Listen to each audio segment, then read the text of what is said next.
primitive, and essentially that's just a weak way of behaving, isn't it? It's all uncultured and it's wrong, but it also shows how weak they are.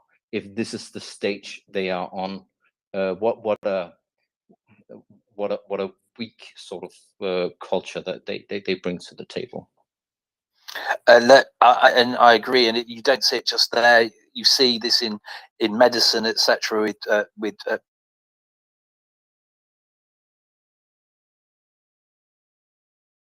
people who are deemed not to have capacity. People even with mild dementia, right? And you'll get there is a point where nurses, for instance, see everything as they just in charge. They get to make a decision about whatever that person needs to do, right? And as it is something that people see a little bit too often, because people don't understand things such as the Mental Capacity Act and what it means. They just think they're in charge. They think that because someone doesn't have capacity at one moment, it means that they never do. Michael, back to you. Thanks, David. And just a quick comeback on that one.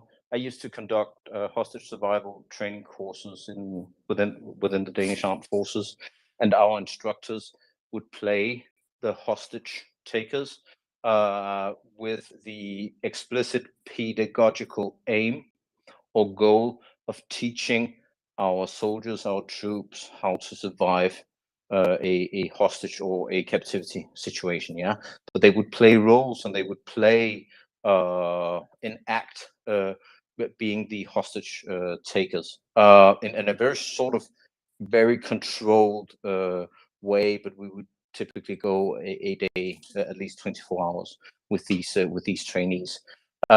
We had to explicitly put in every time we did an exercise a training part with the instructors. And mind you, all of these were reserve personnel who typically, or most of them were reserve personnel who typically had a civilian life as well.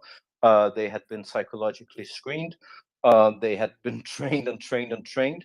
But we just found very quickly with our UK colleagues as well that these things, even if you do this stuff with the best intention, and even if you have very strict rules of how you can touch the highly trained people with good hearts that were doing everything with good intentions, it would still have an effect on us. So we had to use a lot of time to psychologically decompress and put frankly, a lot of rules and a lot of sort of governance.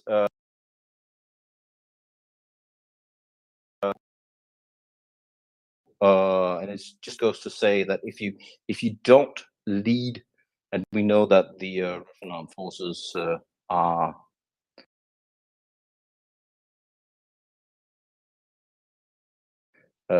fantastically poor at leading. If you don't lead things,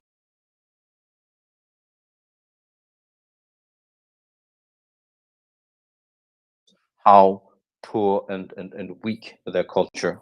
I mean, everyone who's brought something to the table from Russia, culturally speaking, is now dead and gone.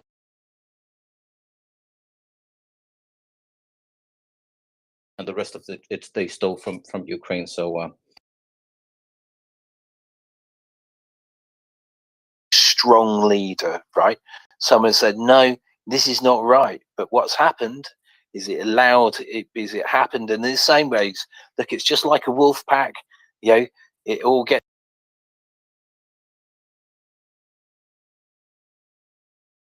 a little bit out of hand, and there we are. But with a strong,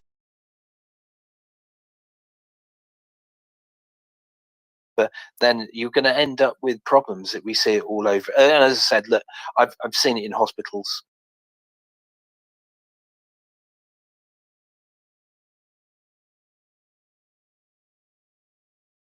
it's something that's very, it's part of the human condition, and as you say, it needs an awful lot of monitoring. Yes, so I saw we're going to go to you, Alex.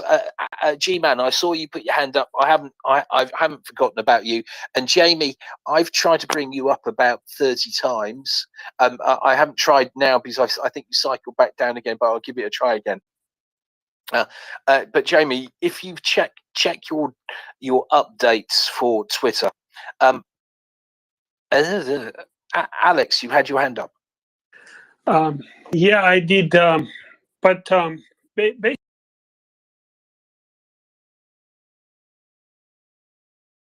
things why they are, maybe they do need some stimulus, to start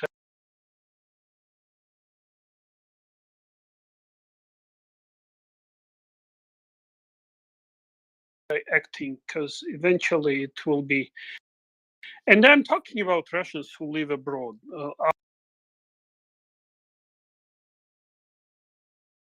Tough and yeah, having quite successful life, but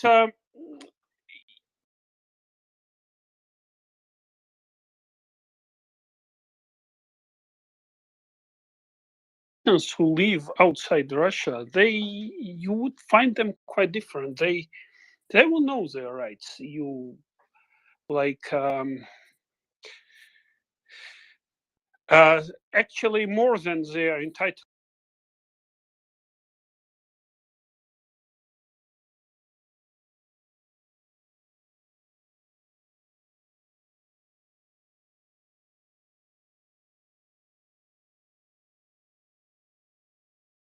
Standing to many other nations, Ukrainians in first place.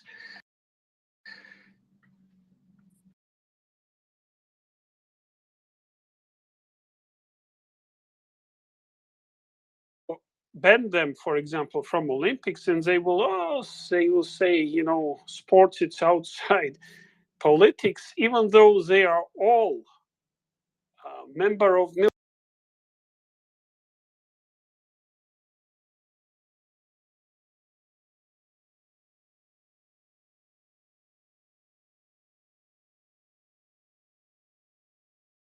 It's not good. It's like you cannot, how to say it. Let's take Italian mafia,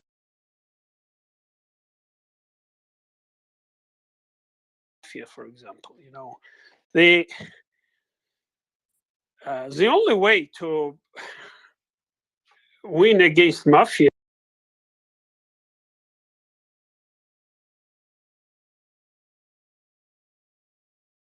to the right terms. I think they should be pretty much banned from using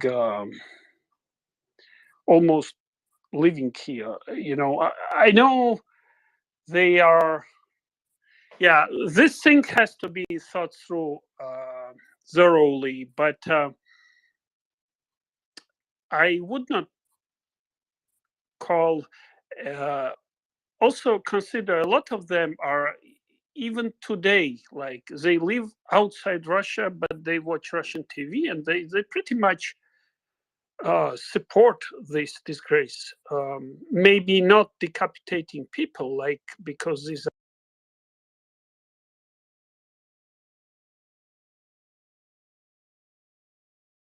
start decapitating people in the streets of Moscow.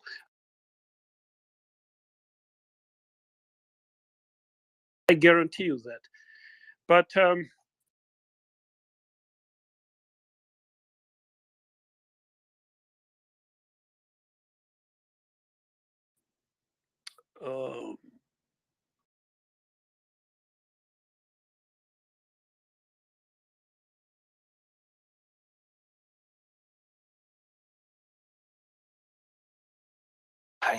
yeah, as we said, right, the unfortunate, we're in we've hit a time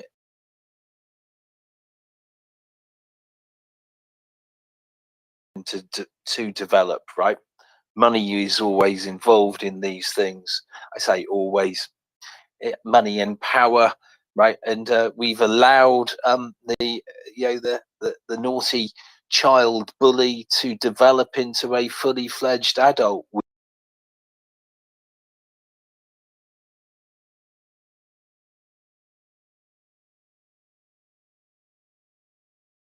I suspect that we are largely to blame. We had people go into Russia with means when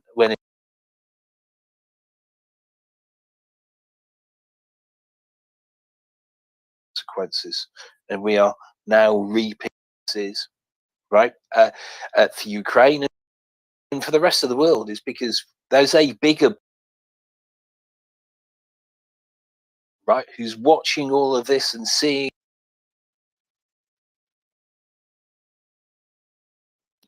or to a message that was sent to me, and we could discuss a little bit later, which is part of my answer, is about that who worry about some things and they don't worry about others, when in actual fact they should be ignoring some of the things they worry about and worrying about the stuff they don't worry about. And it's a big problem. Lisa, so G-Man's had his hand up for a while. We'll go to G-Man and then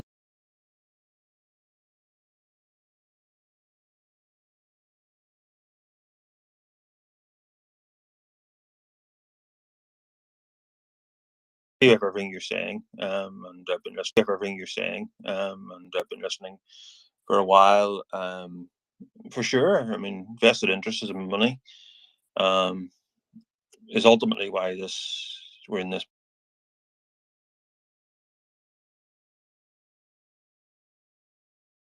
mess, or one of the reasons. Certainly, Russia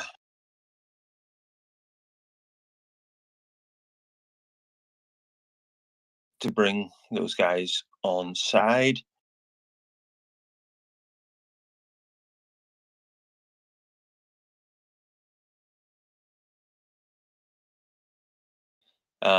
Talking to some friends that are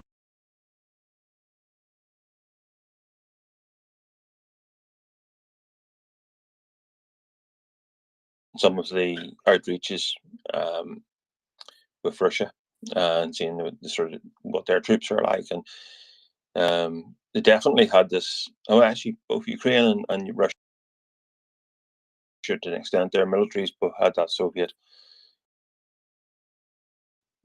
ethos, and prisoners were not really looking after prisoners wasn't really, and they weren't taught it. But Russia's still not taught it in Ukraine, and they've learned.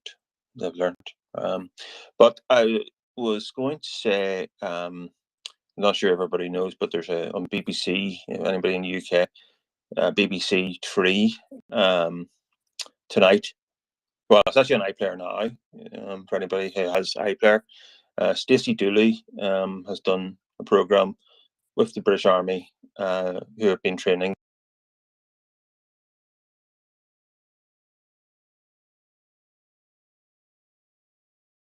Have that, are able to access it. So I'll be watching that later on, see what it's like. Hopefully there's some decent content and some decent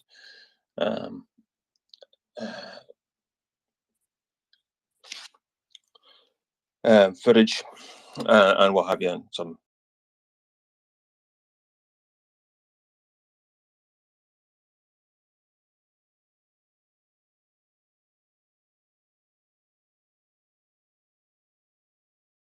Heroin Slava, G-Man. Yeah, thank you very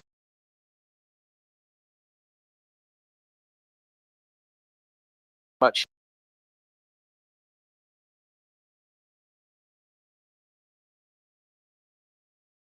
Right.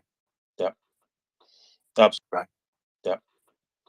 Absolutely. And we saw the footage of the applauding the buses yesterday, and a lot of those trainers will have wanted to be going, because they're going to have worked with people and they're now invested with them. in a way that they weren't before. Obviously, they'll have been sympathetic. Britain has worked with Ukraine militarily for quite a while and all that there. But now, having trained the numbers that they have trained, they'll be highly invested. Another point was there is talk in this Pentagon papers that's now describing them of special forces in country, and apparently Britain has 50 in country according to these leaks. I'm not sure whether we even want to discuss that, but I'm not surprised. I'm not surprised at all.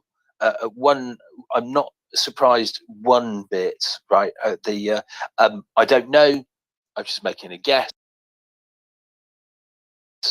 I would suggest that they've been there all. Great points there, G-Man. Thank you very much. No problem. Great points there, G-Man. Thank you very much. No problem. So Ming, we're going to go to. Actually, where's? Oh, there you are. Sorry, Lisa. You've.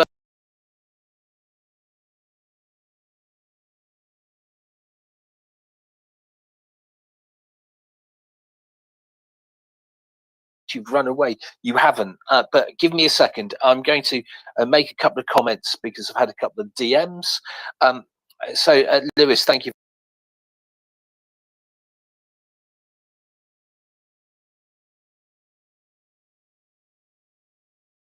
Freedom of worship isn't on the cards with these places. I'm going to add some extras there, right? Because obviously it's not just Catholicism or anything along those lines, or even Christian churches, right? So most people in China, when you see them, they'll be sort of Buddhist, that sort of thing. But the Chinese security services are very much involved in that. You have people who do they go off to places to we call it little Buddhist shops and the rest of it, but you end up with finding out that some of these are actually just secret police monitoring people all the while. It's not just Catholicism, it isn't just Muslim religions or anything, it is every religion. Right, and you get people going missing quite regularly, and it's a big problem. The people freedom religion, because authoritarian people see that this is a mechanism that can be used to control people. I'm going to go to one other point that was made earlier. I'm trying to find it because I've managed to go off that. Somehow, 1 second. It's another comment about. Well, I can find it. Yes, there we are. Right, from Rich Jones, and this is to do with the. We're going backwards a little bit, but it's relevant and it'll be something to talk about. So Rich, he's messaged me and said. I'll read them out. So hopefully, you can pass a message on regarding the supply of F-16s against her. But I need to jump out. That's him posting that. And so his point is, people need to understand that sending Western jets is a big step, right? This is Rich saying this, obviously not me. A big step, not only a big decision for the West to take, but the Russians can't let that stand. The collective NATO air forces were always the bogeymen for the USSR, and that old Soviet mindset is still very much alive in the mind of Putin and others in the Russian armed forces as a whole. The Soviets built such an extensive curtain or air defense throughout the Union because they were so shit scared of NATO Air Force.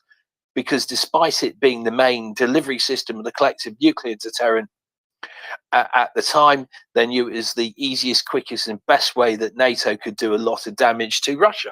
They knew they would lose air superiority, which would lead to other losses in the ground war. That's why,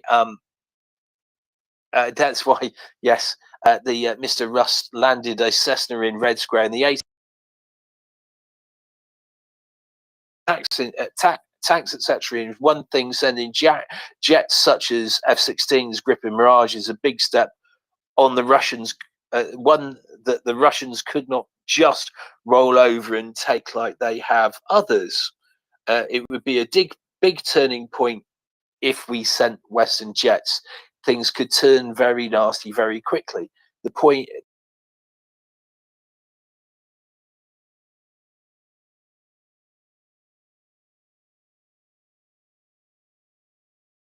This is the reason Russia will not tolerate it. Okay, so look, we get it. I think we've debunked this.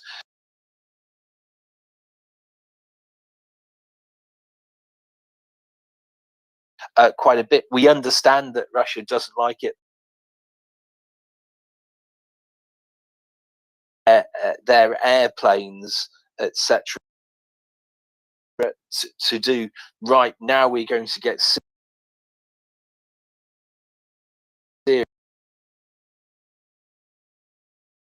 the nuclear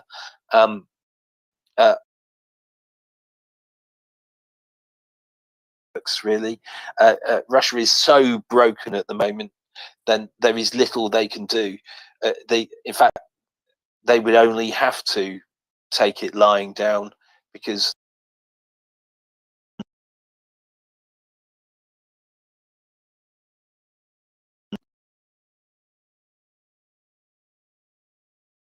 right, it's not just it's not just us. I suspect I strongly suspect that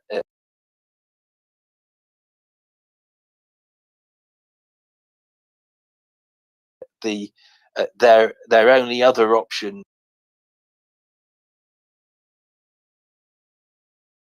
and then to you, Ming, if we may.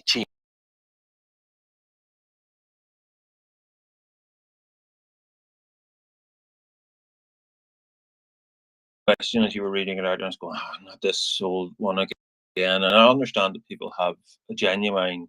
Oh, wait, 1 second, G-Man. Lisa. Okay, no problem. So yeah, I mean, basically, Russia won't like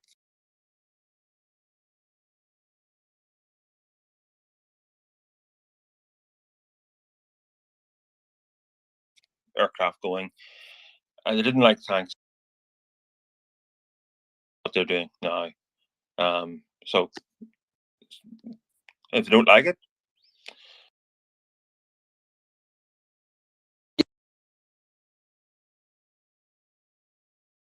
yeah, it spread the nuclear fear, isn't it?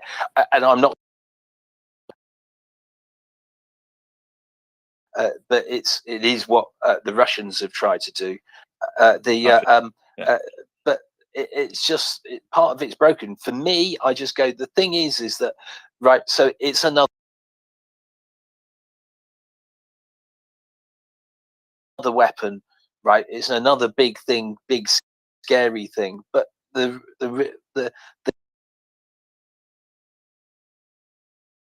can use that as a way to go. But if you don't do this, we'll just nuke you, right? Which is why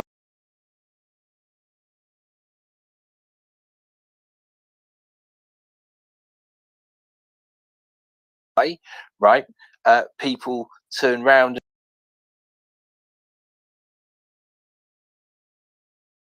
That nuclear argument, then any country that doesn't want to be bullied will demand nuclear weapons, and countries that have nuclear weapons will think, well, I can just do what I want because nobody can stop me. So yeah, we can't be letting that happen. It's a spiral down, isn't it, into a route that we shouldn't, right? And there's a reason why we don't want it.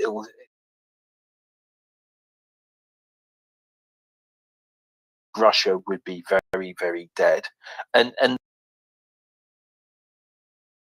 the people who are in charge would be dead.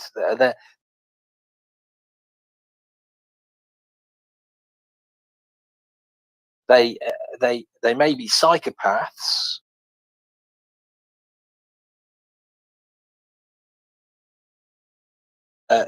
you said shortly, but we're going to move on. You said shortly, but we're going to move on. So Lee, I won't forget you again, Lisa. Hi, everyone. Because it was very haunting, but I just wanted to say that, I was talking to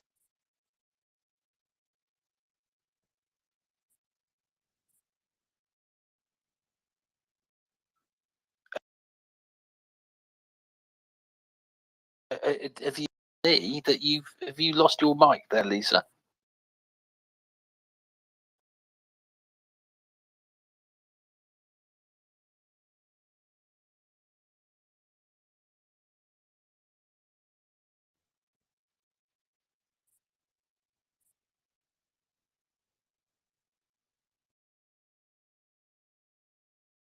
me. Okay. Well, yeah. So we lost you for about whatever it was, 20 or 30 seconds. Oh, So we just got. So I lost you after what was I? pretty much Where high. did I end? What was I saying last? Just start from high. Oh, hi. But no, in wars, and I know, like, a lot of people think that, oh, it's something new, but it's not. It's gone on for centuries.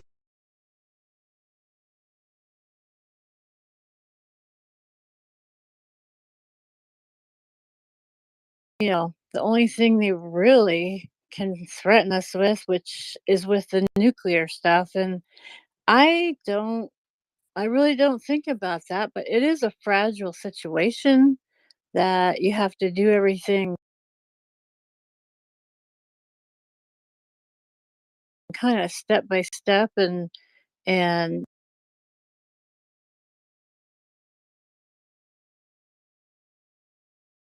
know it. But I do know I have a very good friend, and she's half French and she's half Russian. She speaks Russian fluently. She lived in Russia. Her dad is French, and he met her mom, but she's, she's kind of afraid because some of the neighbors have, threatened her. And it's like, that's the sad part of it when you have good people, and there are some good Russians, far and few between, but it's sad that they have to have that fallout from what happens. And so she's just kind of being wary, and it's a shame she has to live that way. But yeah, I just it was very shocking, but yet not. I mean, they they know no limits, and they don't have a conscience. They're taught not to think about things like that. Whereas, of it, even here in America, I see it from the time I was little. I mean, we sat at the table, we ate our dinner, we ate what was there. And now I see a lot of these young parents, the kids don't want to eat.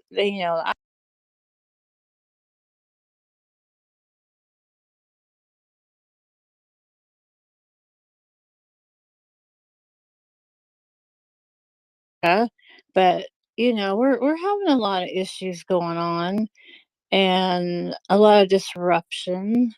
But um, I hope and pray that America keeps it together. Um, but I know a lot of people who just don't even want to think about Ukraine, or they get mad, that we shouldn't be helping them. That's their war. That's none of our business. And I do tell them, well, if they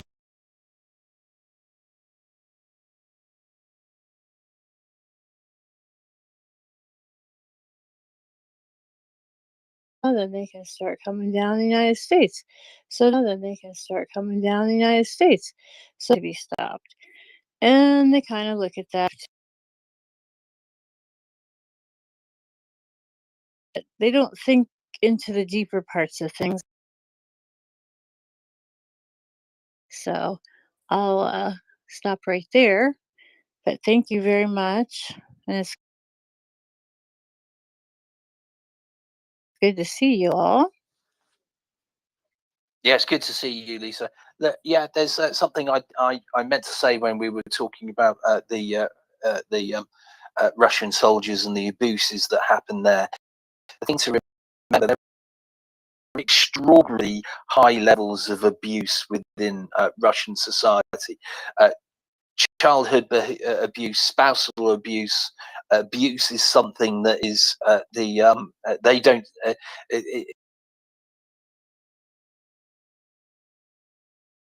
It's something that happens. We see it a lot.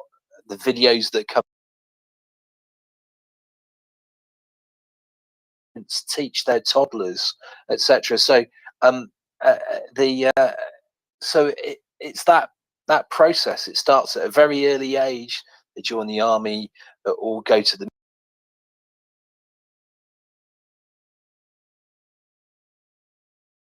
military, and then there's any additional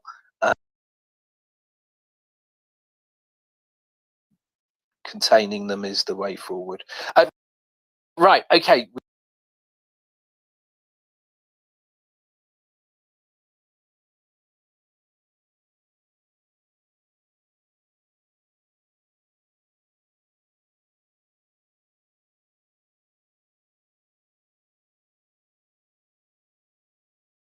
And then you, Ming.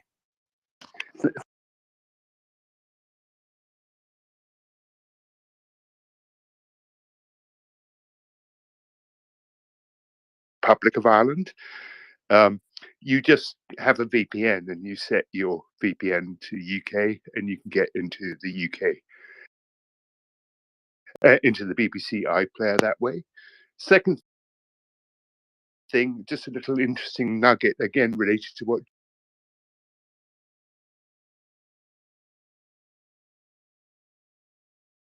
in Ukraine. I'd actually heard very early in the war, probably about 2 months in, from a friend who kind of knows stuff.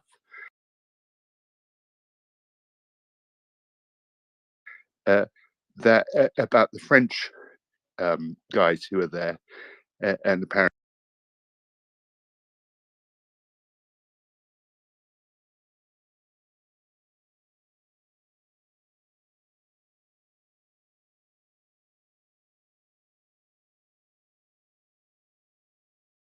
One second. I didn't want to. Yeah. What Ming said is correct. Go on, go further, Axel.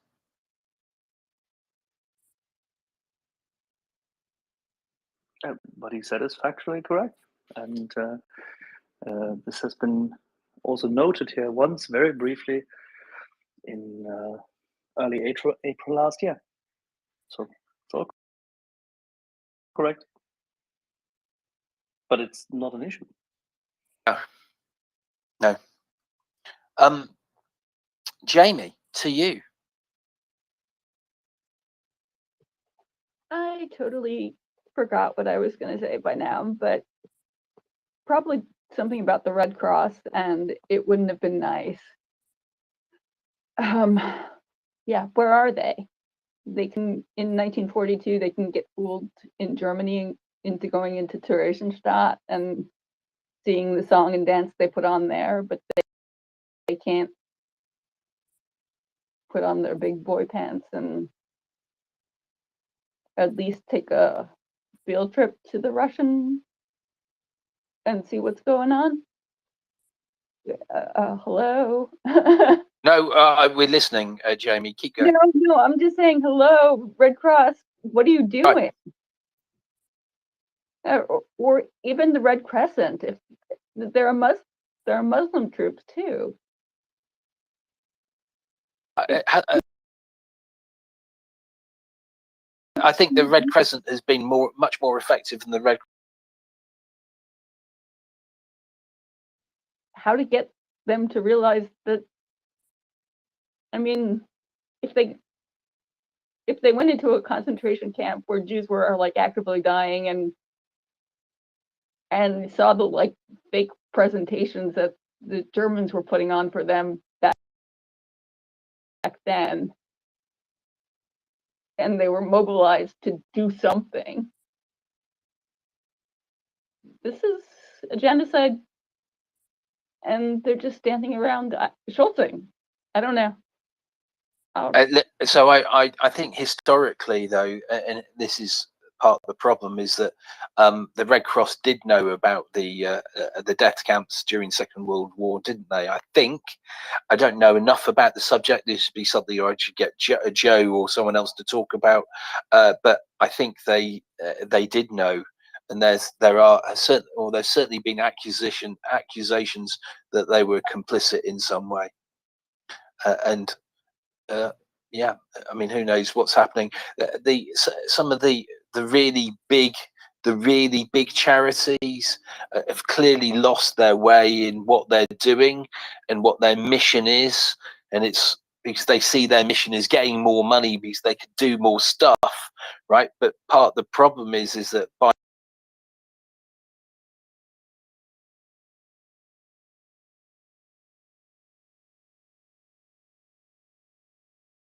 foundation of their rules and what they're supposed to be doing,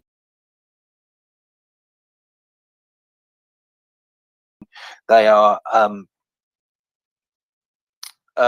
swapping those for money, right? And something that's not the way to go, really.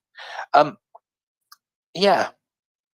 Give me one sec. Axel, are you here for a moment?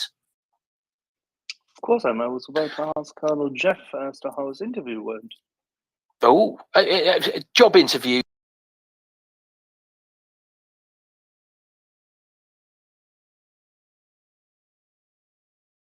There, Colonel Jeff, was it? No. I was interviewed on TRT World about an hour and a half ago about the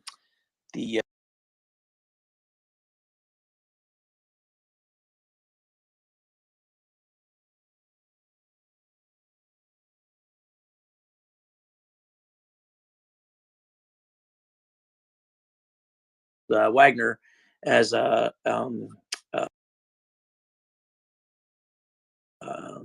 as a terrorist organization. The thing that kind of shocked me and took me back a little bit, the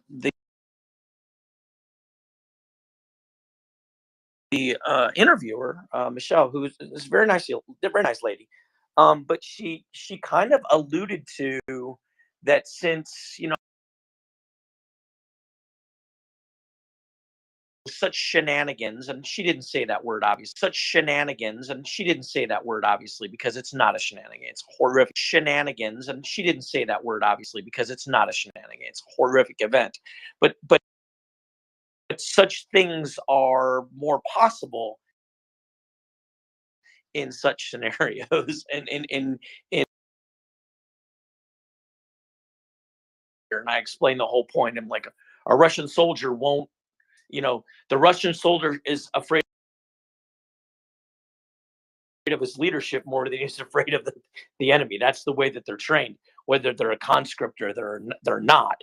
That, you know, that even if they were doing this because they weren't well trained, they'd fear their leadership if the leadership was against it. They wouldn't be videotaping and then pushing it out, and they definitely wouldn't be doing it in front of videotaping it in front of all their comrades who were, you know, cheering them on and egging them on and telling them to keep going. So yeah, it's clearly, you know, there's a level of support that exists in the Russian leadership for such activities.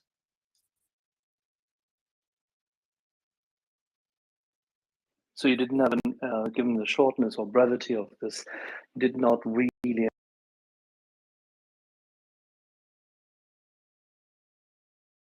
The reason that they're doing this, the reason the videos out,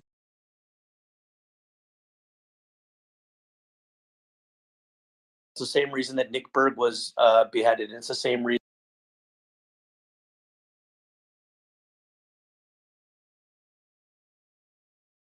that Daniel Pearl was beheaded. It's evil. It's horrific. It's against the laws of armed conflict. It's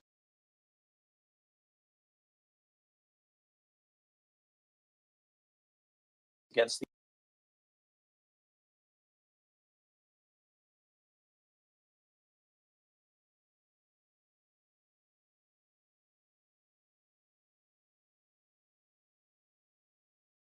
they, if you look at the video, it's actually was taken probably last summer, spring, because everything's green on the ground.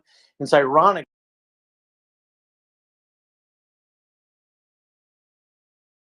Horrific issue of a war crime. I highly doubt it. Well, it's of course topical and timely released, and therefore that's why I was also alluding to the systemic effort. It is by means of keeping us all busy, shocked and busy, and this is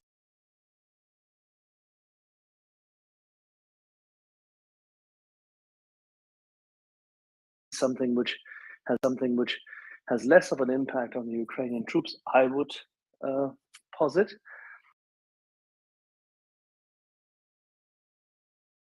In more conscripts, it's clear that they need more soldiers. So if there's anything they can do to limit the amount of people who fight for Ukraine, whether they go AWOL, where they leave the country, or they abandon their position because of these things, it's one less person that they have. And of course, this occurs at a time when Ukraine is about to release a lot of its troops to attack.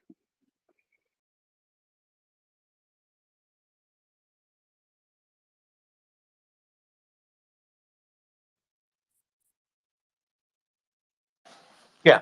And when you take the offensive, your chances of being captured or prison war go up, right? I mean, that's part. I mean, this is just the simple math of the way that battle space works, right? If you're basically holding a position, and someone's advancing on you, you can overwhelm them far easier. You need greater numbers to actually take the offensive, and as you take the offensive and you get out on the point, if you are overwhelmed by a firefight, and your team has to retreat, hopefully they won't leave you, but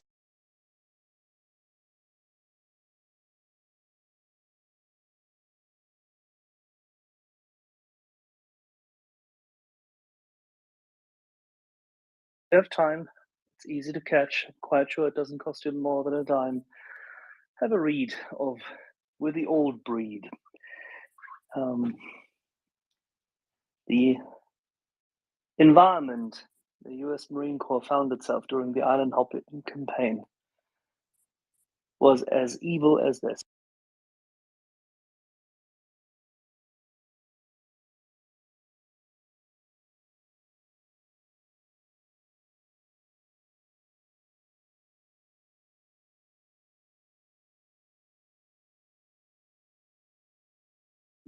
The modern world women that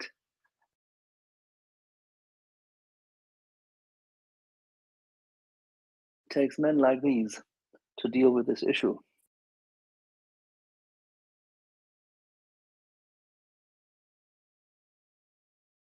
I've forgotten it anyway, but I'll go to Alex and then to our friend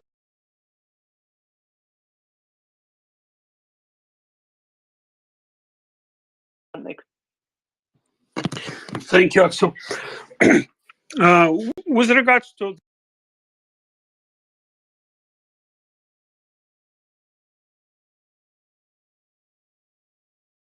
when Prigozhin was trying to recruit his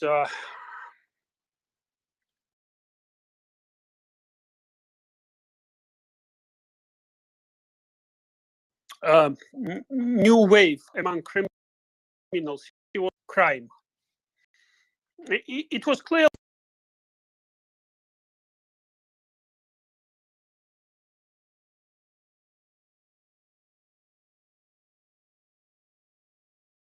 and now with the Ministry of Defense.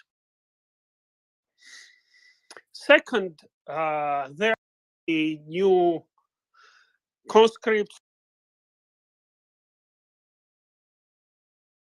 or people, new recruits. It's actually those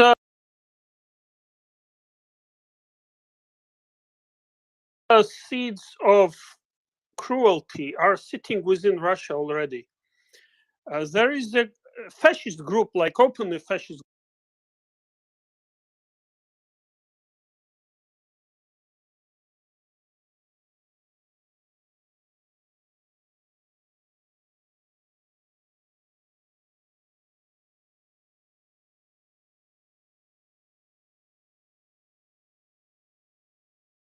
called Rusich.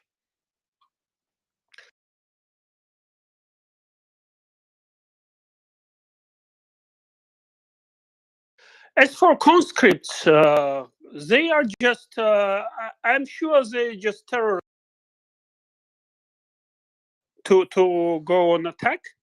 Like some of to go on attack. Like some of them are shooted.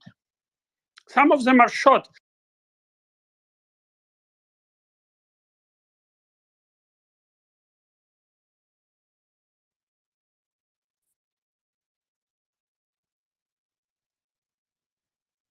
Oh, Alex, have we just lost you? Sorry, Battery can you burner. hear me? Oh, you're back. We can now. Oh, okay. So yeah,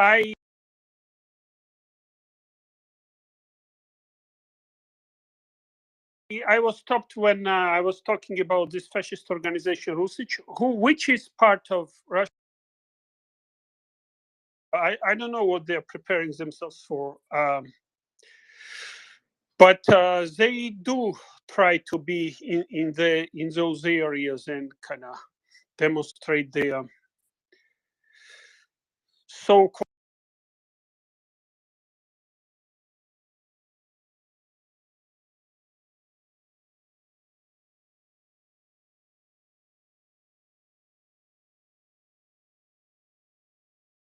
in the foot.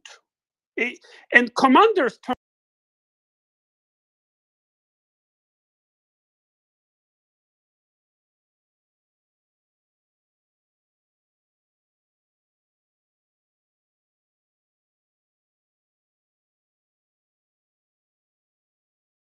who are terrorizing everybody. And if somebody says something like this,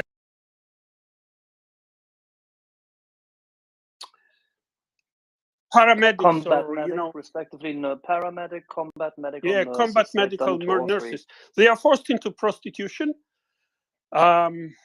It's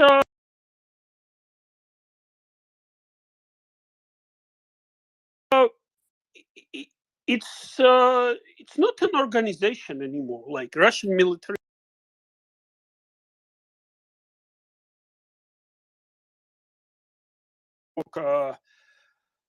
from ISIS, or it was ISIS who was learning from them, but you can't tell the difference at this point. It's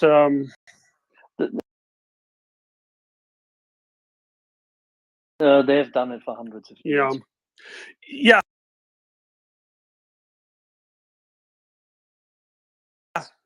And that's why systemic mass abuse, raping, killing of soldiers. So yeah, we should not blame this on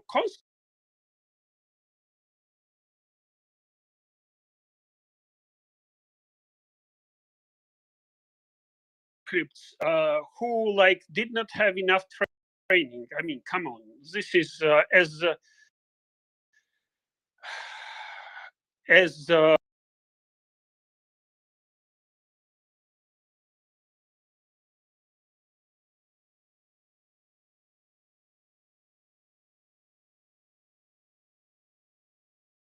and like Axel said, this is true. This is for centuries. These traditions go on, and they are passed on. It's not about conscripts. It's about Russian army tradition. So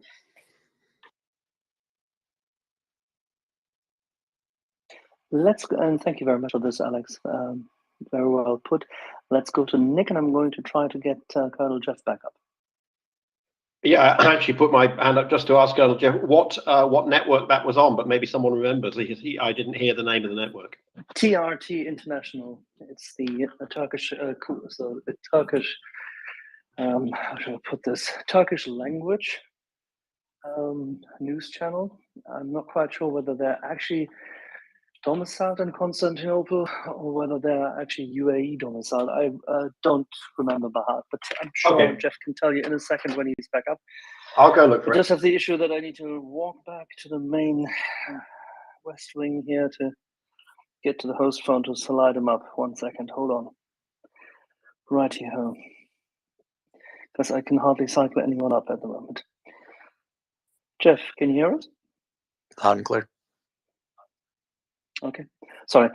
Remind us, TRT International, are they domiciled in Turkey or are they just Turkish language? No, TRT World is in Istanbul, and it's an English broadcast.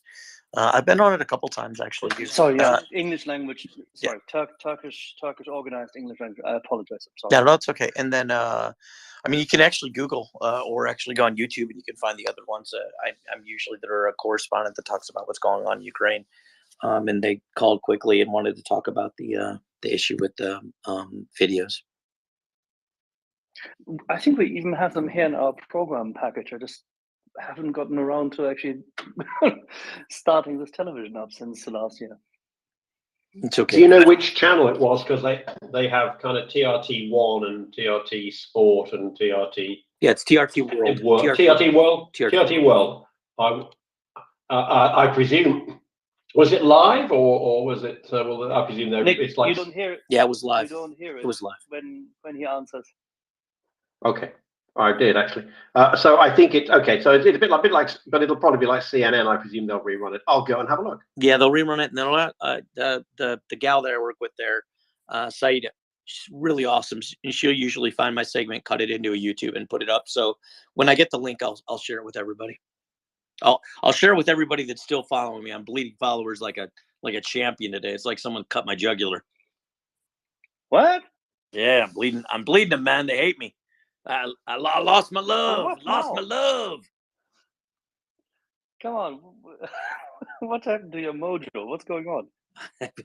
I posted something I believed that someone said because I thought that their comment was valuable, and it didn't resonate well with some of the people who follow me, because the individual who posted it believes that Russia's in the right about what's going on in Ukraine, and I vehemently disagree with the individual on his stance on Ukraine. But if I agree with him on something else, I am the kind of person who believes that if you can foster commonality, or if you can foster a relationship built on common ground, it makes your debate about issues you have discord or disagree with actually better, right? In other words, if you can build a relationship, say, hey, dude, I believe with you on A, but you're fucking smoking crack on Ukraine and Russia. And since, we at least have a common platform to start from, let's have a dialogue. I believe that's a far, I mean, that's I know that this is a shock, but that's kind of how Abe Lincoln worked, right? Abe Lincoln would find common ground, and then he would go find, ways to actually talk about where he was in disagreement. He also believed that he'd never lose a friend over politics or over any other issue. So I don't think he'd do very well in the age of Twitter. I think you'd have a big problem. But I was just I didn't follow any of this because I didn't follow any of this because as you would have seen, don't go look. Axel, just briefly ignore it because you'll probably stop following me too. I don't know, man.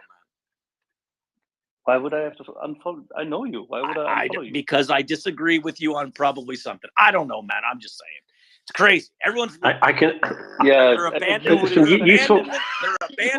fish ship. The fish ship is going down. There's some useful vocabulary there. I can see next time there's a particular look that my wife gives me, and I will have to say, "Oh, it appears that didn't resonate." I'm sure she'll smile, and we will be all happy again if I use that particular vocabulary. Yeah, that And by resonated the way, like how dog poop well on did an this orchestra go? floor. How well did this go with the rail splitter and not losing friends over polarizing public opinion? I don't know. I mean, to be fair, I'm a little bit of a unicorn in the site, right? I am unabashedly supportive of Ukraine. I think that they will win. I think Russia's 100% in the wrong, and as long as we focus on that, I do really good here. But I do like Elon Musk. I think he's a brilliant man. There's a lot of people here who do not like him, right? I am a conservative. I would say that I'm a little bit in the minority here, and that's okay. There's a lot of people here that are very strong in their beliefs of democratic values or Democrat values, and that's great. We all find commonality though in the fact that we all support Ukraine. It's just for some reason people feel the need to actually comment on everything that all the other stuff that I post. So I think that's where I start losing folks. And I'm not going to change. I will be here 24/7 if I have to be to support Ukraine. But I'm also going to have other opinions that you're not going to agree with, and that's just human life, man. Oh well, yeah. I think most of us have opinions that we disagree with Axel on a regular basis, and look what happens there, right? David, I told you that Welsh rabbits are. Oh, okay, whatever. Put some potatoes with a Welsh rabbit, you'll be fine. Yeah, this will be a bone of contention, quite literally.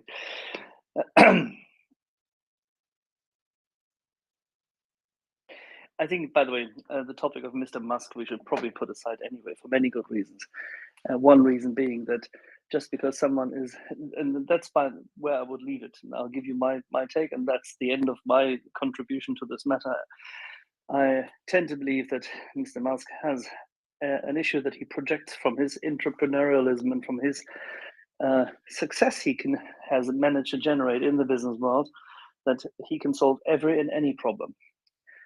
And in this pursuit, he comes up with solutions which he may think he can apply in other venues. And his risk aversion to nuclear accident probabilities comes out of a misunderstanding of mathematics, national security, and the nuclear triad. I can't help him there for all the intelligence he can definitely bring to the table if one were to discuss it. And a good friend of mine is good friends with him. I've not asked him to talk to Elon Musk. I won't ask him to talk to Elon Musk, and I don't want to talk to Elon Musk because that is not relevant for the purpose of what we do at all, other than hopefully mingling with Twitter only to the extent that he can afford to. And I think that by the end of this year, if and when he does what he said he would do, meaning that he would walk away from being its public representative for whatever purpose in order to raise the share price and whatnot, then hopefully this recedes into the background. But the programming of Twitter and the programming of Twitter Spaces has been abysmal for many moons. The platform has been a disaster for many years. It was a host cobbled together of legacy softwares which really had to go. And that is completely beyond the overstacked employment level at Twitter, which made no sense whatsoever. Nobody likes to hear it at Twitter, but funny enough, the network is still continuing to work. And since August, September last year, the audio has become substantially better during the run up to the acquisition and after the acquisition. The space is more stable than ever before. And that has to do with the fact that they've replaced certain modules in the background. And this will probably continue because they want to make sure that they work it properly. I would hope that they succeed in that regard. The rest I couldn't care less for, because the only reason I'm here on this social media platform is the same reason as Jeff just highlighted: advocating for Ukraine. Day and night. As long as it takes, as much as it takes, in conjunction and collaboration with all of you, with chutzpah, with irony if possible, although obviously David will tell you that I have absolutely no humor. It's probably true. And yeah, that's the only purpose. Everything else pales into the background. Jeff. Yeah, I couldn't agree with you more. And I'm not gonna defend Elon Musk on the site because I know it's a fruitless effort. But I would like to tangentially talk about something that happened this morning that I think it's going to benefit our listeners and perhaps even Twitter at a greater extent. So for those who don't know, last night or a couple days ago, Twitter came out and started putting posts or tags on NPR and BBC and labeled it as government-funded news. And BBC or NPR came out and said, we're not going to tweet anymore because of this. And Elon Musk agreed to. He agreed to a Twitter Space interview with a BBC correspondent, and the two one-on-one at a Twitter Space.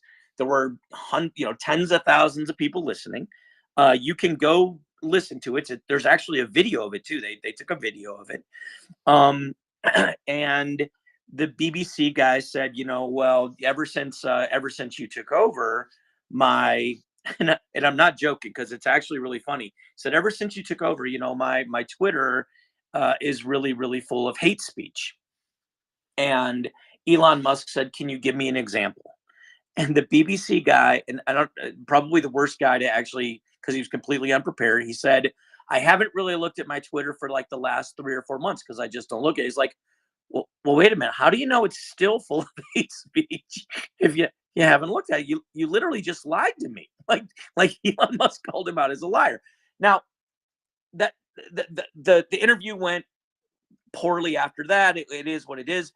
But that other Twitter Space, and if you were here yesterday, folks know that I went into another Twitter Space and basically dogpiled onto people who were anti the war in Ukraine. And it's Mario's space, and he's got, thousands of listeners that tune in. And I went into that space this morning, and guess what? They're all huge Elon Musk fans. So I went in and I started speaking. I'm like, hey, I really thought Elon Musk did a great job there. And I'm in agreement with you. And I'm aligning with you on this issue. And oh, by the way, I think we talked about Twitter Spaces. And I said, hey, I'm in MriyaReport. And I realize there's a lot of guys here who don't necessarily like it. But we are seeing a constant increase. We're up to 300 million impressions. This is really good. And I know that there's a lot of other platforms and other people said, hey, my followership's going up too. And I'm this and this. So I've built a bit of a rapport, right, with these folks who disagree with Ukraine.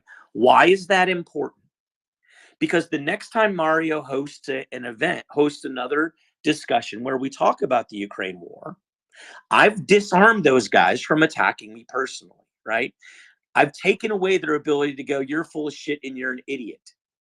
Because the truth of the matter is, like, they kind of like me now. And even if they don't necessarily like me, I'm like, dude, don't call me an idiot. We just literally had a love fest and a bromance over Elon Musk and Twitter Spaces.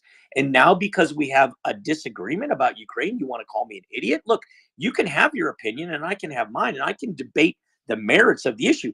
But if your only attack back to me is a verbal assault, I guess maybe we should talk about the foundation of your argument for why you support Russia, right? I disarm that, right? And I can have that dialogue. That is why I actually go out and I try and engage with people who I don't see eye to eye on everything. It's not why I don't attack them. I actually try and find places where we do have common ground, and I foster those, I seed those, I water those, I try and grow those relationships. So when the discord does come and the debate does happen, there's at least some level of mutual respect for each other, which I think is severely lacking in Twitter. When you go debate someone on Twitter that you've never seen before, you go put a post up, there's no mutual respect. You don't give a shit about that individual. Excuse my language. And that, to me, that's what's frustrating. So when people ask me, why do I give oxygen to these people? Why do I do that? I'm telling you exactly why I do it. Hopefully that makes sense. And Axel, thanks for giving me the chance to explain that.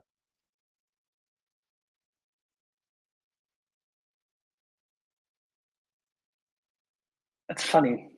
Sorry, I was trying to find what I was trying to get to my. Oh, Axel's got there before me. No problem. It's funny.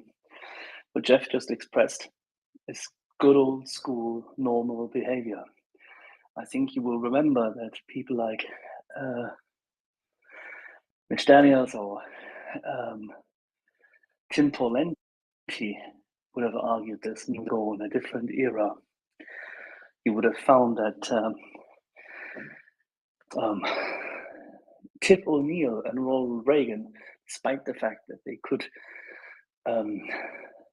dish out hard, sardonic, sarcastic comment, they worked because they had a general premise that they are working on the same team. It makes a great deal of sense building bridges. Some people can't be helped, no question. And you can establish too as a clear line of demarcation. What's his face? I always forget this. What's the disavowed son? Jackson Hinkle. Or is it Jason? Jackson Hinkle. That chap is useless. He's a shill. That has been easily established. He has established this. You can go through a number of names where you can assign this. Are they really relevant? No, they're loud. They gain impressions. And the atmosphere on Twitter fosters this. At MriyaReport, we tend to be a little bit different in that regard. I think that we should cherish.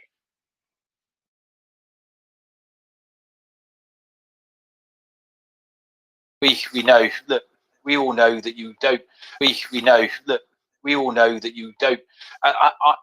So my best friends, I love them dearly, but there are some subjects I'm just never going to agree with them on. But it's just something we agree to disagree. Colonel Jeff, I won't be unfollowing you. I have no intention of doing that. Thank you. Because for the many things that you do for us, just because you may be a conservative, it doesn't make you evil. Partly evil. I mean, a little evil, right? Oh yeah. I mean, to me, evil in the way that Macron is, right? If I'm gonna be evil, can I be Dr. Evil? That's all I want. Yeah. Evil Knievel, maybe, but that's fine. Having said this, by the way, evil light, right? Evil Light Knievel, so he doesn't have an accident. No, seriously, I'm a conservative, but I'm pretty centrist in it. So I wouldn't. I mean, I just want to be Dr. Evil. Can I be Dr. Evil? Oh God, David, please cycle Ming up if you can. Shave your head, Colonel Jeff, and I will be prepared to knight you as Dr. Evil. But until you shave that fine head of hair off, I'm afraid not.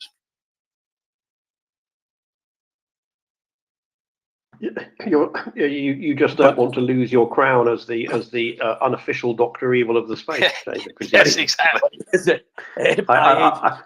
should do a version. I'm afraid, man. If I shave it off, I just don't know if it's gonna come back. So, David, you should do a version of your pick doing the air quotes, or perhaps with your little finger in your mouth. Finger, yeah. Yes, no, saying $1 million. I think I might do that. Yes, it's a very good idea. Anyway, we have a hand. I don't know why I sound surprised, but G-Man, over to you. Oh, well. Hello, David. And hello, everybody else as well, again. So are you, David, are you the resident Blofeld? Is that what you're saying? And do you have a white cat? I used to have a white cat who was really, really beautiful. Do you have a piranha tank? Yeah, that's the next question. I have a white rabbit. And I'm not bald, so I could sort of go. I've got a swivel chair which is made of leather, but it's not black. So can't really. Yeah, I'm just looking at the picture on Wikipedia of Ernest Stavro Blofeld, otherwise Donald Pleasance, obviously. But yeah, I'm picturing you now, David. Yeah, so I understand why you don't like conservatives now. Okay. I'm going to sort of be in that, now fade back into the background now, a la The Simpsons. I was busy laughing after I was making my cup of tea. Nick, do crocodiles in the river nearby? Does that count? Does it count as what? As an alternative to piranhas? Oh well, I mean, providing you have a walkway over the river such that you can pull a lever and undesirable henchmen get dropped into it. Really, the exact nature of the aquatic flesh-eating creature is left as a degree of freedom for the evil dictator. So take your pick. Probably have piranhas. And at age 5, I wasn't allowed to build anything like that, I'm afraid. So I was limited by my parents. It was their fault.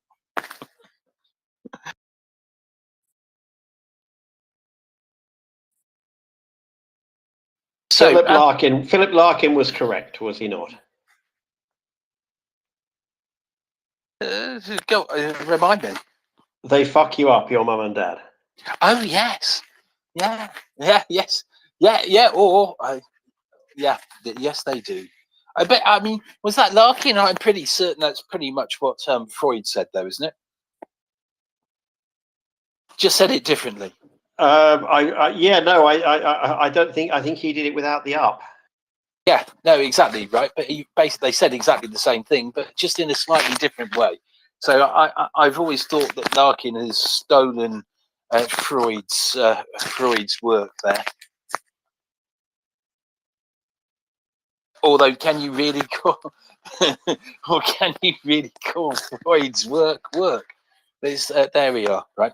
A great deal of Freudian ideas work quite well in practice, particularly when examining the behavior of psychologists themselves.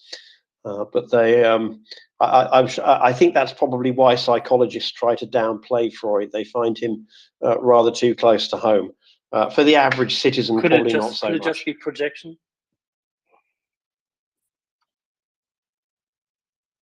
Nick, could this be projection? Projection of who on who? I always get confused by projection. If the psychologist projects that Freud applies because he or she sees somewhat resemblances and infers from Freud that something might be similar or applicable, and therefore he believes, okay, this is close to home, I shouldn't talk about it, and therefore derogate it, but still read it. You might very well think that, Axel. I couldn't possibly comment. I might very well think that. I'm desperately trying to find the tweet that Mockers sent me, which I'd mentioned. I'd gone, yes, I must keep this so I can talk about it when we've got a moment. Oh, yes, there you are. Right, I found it now. Wonderful. Mockers, she's wonderful. If anyone didn't know, she is. Right, so there's a tweet that's come out by Pacific Sanctum. Anyway, the point is the Daily Mail is running the Daily Hate has run an article which in actual fact which is hateful, but it's for good reasons. There's now the UK goes after oligarchs' wives and daughters with sanctions. The new penalties target those who knowingly assist oligarchs and they hide assets in complex financial networks. Interestingly enough, so there's an oligarch's wife. It's Oksana Marchenko, who I think the SBU she's escaped them, hasn't she? Just the other day, I think. Being the Daily Mail, do they have any pictures of these they're all attractive women, right? Wives and daughters? Yeah. Do they have any pictures of them out shopping or perhaps sunbathing? No one's shopping, but they are most of them are wearing tight clothing. It's just it's amazing how good the Mail is at getting those pictures, is it not? Yes, it is. Yes, it is. And for any, sorry, I missed this. Did you say tight? As a man in tights? Oh no tights. I mean, tight-fitting clothes. Some of them that could even be bodices and breasty dumplings. And what? Breasty dumplings, nurses. He doesn't know. Right. Yoga pants was about the extent of the vulgarity I was expecting, but carry on. Oh no, there is no limit to how bad it can get here. And I've just I remembered something, and now it's gone. It's floated out of my head. Right, the electron didn't get stopped by anything. It was pushed out of the way by breasty dumplings. Well, it's actually by you saying on. what, because I thought you would remember. Now I've lost the chain of thought. There we are. Actually, it brings us into another topic, right? Because obviously Ukraine's making big changes, right? They're arresting people left, right, and centre, and we hear that the mayor in Odessa may be having a little bit of a problem as well. Does anyone know anything about that? And where and how and who spoke about this?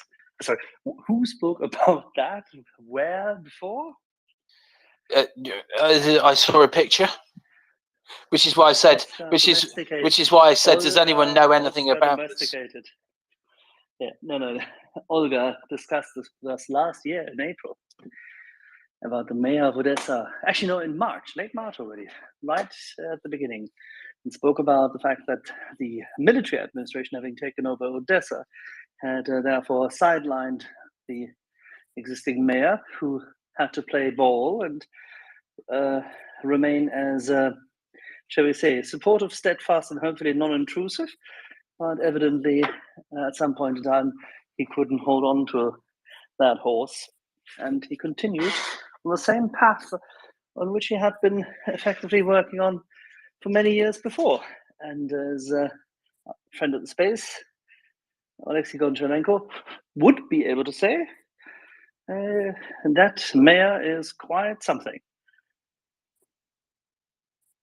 He might be quite something in trouble shortly. I think the suggestion in the picture I saw was he may be being indicted. But what I'm interested in is to know more. Ukraine, and specifically Odessa, have been waiting for this for a long time. It's party time shortly. That's wonderful. Wayne's World, party time. Yes, very much.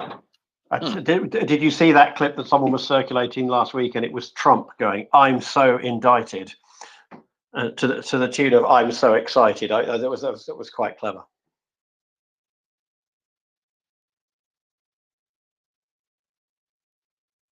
Yes, but whilst we're doing this, I see we've got two hands. I wasn't paying any attention whatsoever. I was making a cup of tea, so I did not see who got their hand up first.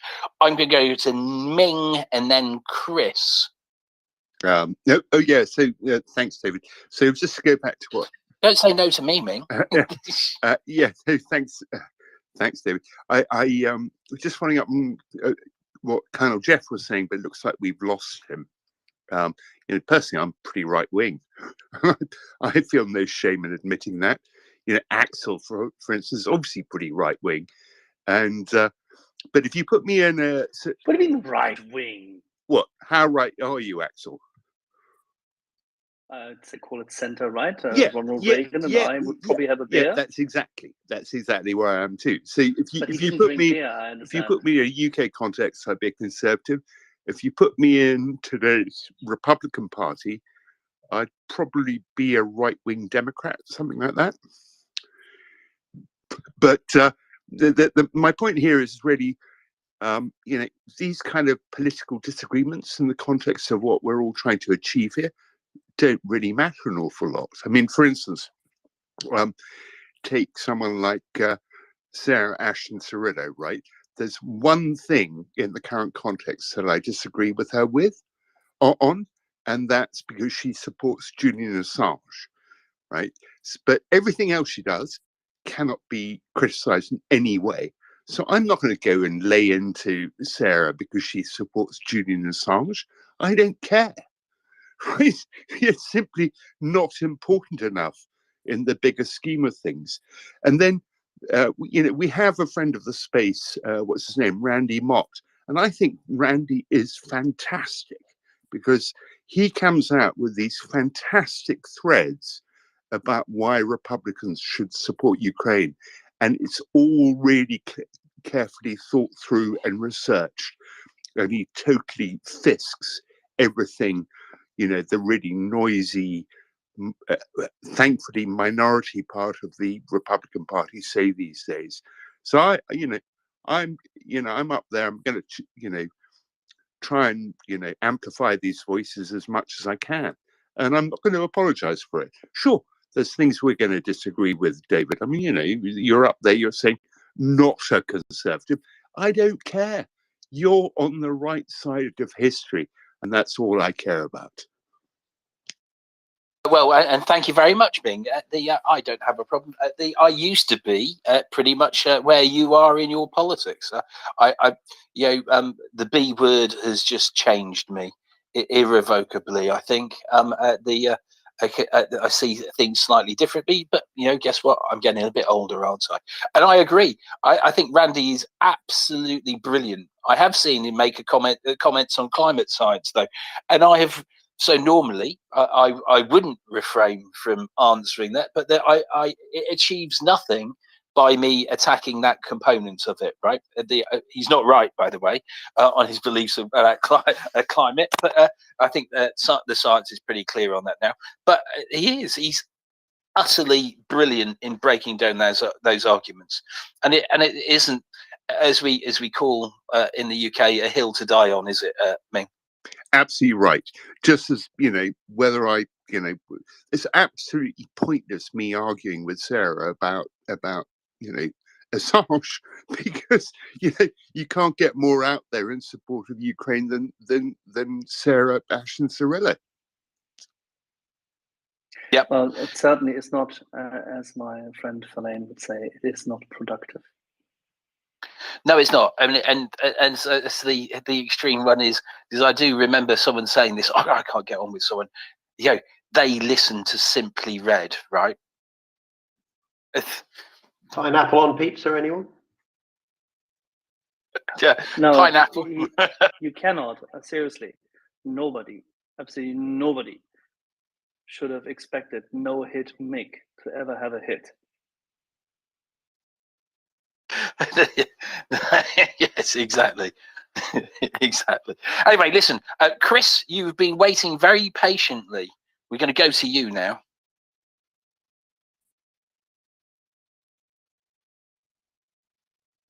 Oh, I was just, stood in the queue like a good British person, and Ming was before me, so it's all fine. What was I going to say? Oh yeah, when you were talking about, we were talking about wives and children and stuff being sanctioned.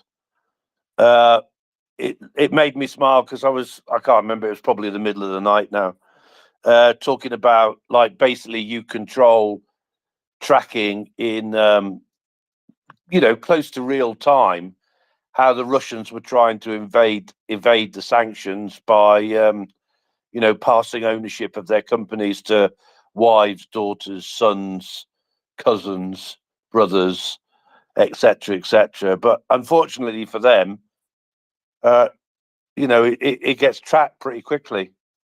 So I was just going to say, that the what's the word? The wolves are closing in, if you like, on all of them. That's what I was going to say on that. And then I was going to say, today is Thinking of the Moskva Day, isn't it? Yes, and exactly according to our timing, 1 hour and 30 minutes ago, the first indications were put out on that matter. I was about to raise my glass to it in exactly 6 minutes, because 1 minute to 10 that evening, we were discussing it here on that day. I remember it well. I think Gunny coming up as well, wasn't he? And Osin 88, if I remember right. Yes, Osin was there, Gunny was there, and 2 days prior, on this space, a little earlier in the evening, actually late afternoonish, I had interviewed, so to say, quite literally. I had picked Gunny's brains as to how Ukraine should, if they were to attack a ship, How would they do it? How should they do it? And he was magnificent, very, very calm, very comprehensive, and laid out how he believed they should do it in terms of both 2 planes at the perimeter to draw them out, to distract them, drones to keep them busy and distract them, potentially another plane on a flyby somewhere along the coast, and then the boys in the tall grass at the beach. And funny enough, what he said was exactly what they did. I've been saying for a very long time, they listen to us. No, I think Gunny just voiced out of experience one very reasonable approach as to how to do it. And the very reasonable, very pragmatic Ukrainians chose probably 1 of 2 or 3 variations of it. And it was eerily funny. In all the tragedy, in all the violence, in all this astonishing event, it was eerily funny. What was also hard is that at a later stage, Gunny got a lot of flack for the fact that he highlighted that the seafarers amongst the whole space had a knot in their stomach, given the fact that other seamen would go down in that fashion. Because they could imagine, due to their careers and their drills and everything else, as to what would happen on a boat like that. Sorry, vessel, ship. Anyway, it was interesting. And we had 1.5 days of exceptional radio here with all of you. Yeah, it was. It was very, very good, wasn't it? But the slight, and maybe you talked about this earlier today, but I don't know. But Reuters is US imposes export controls on companies assisting Russia's military.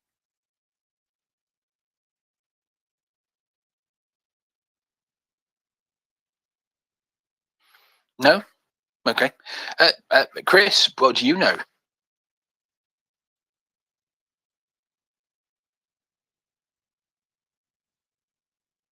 Well, I stuck my hand up before that, David, before you introduced that, but too late. You have to answer the question now.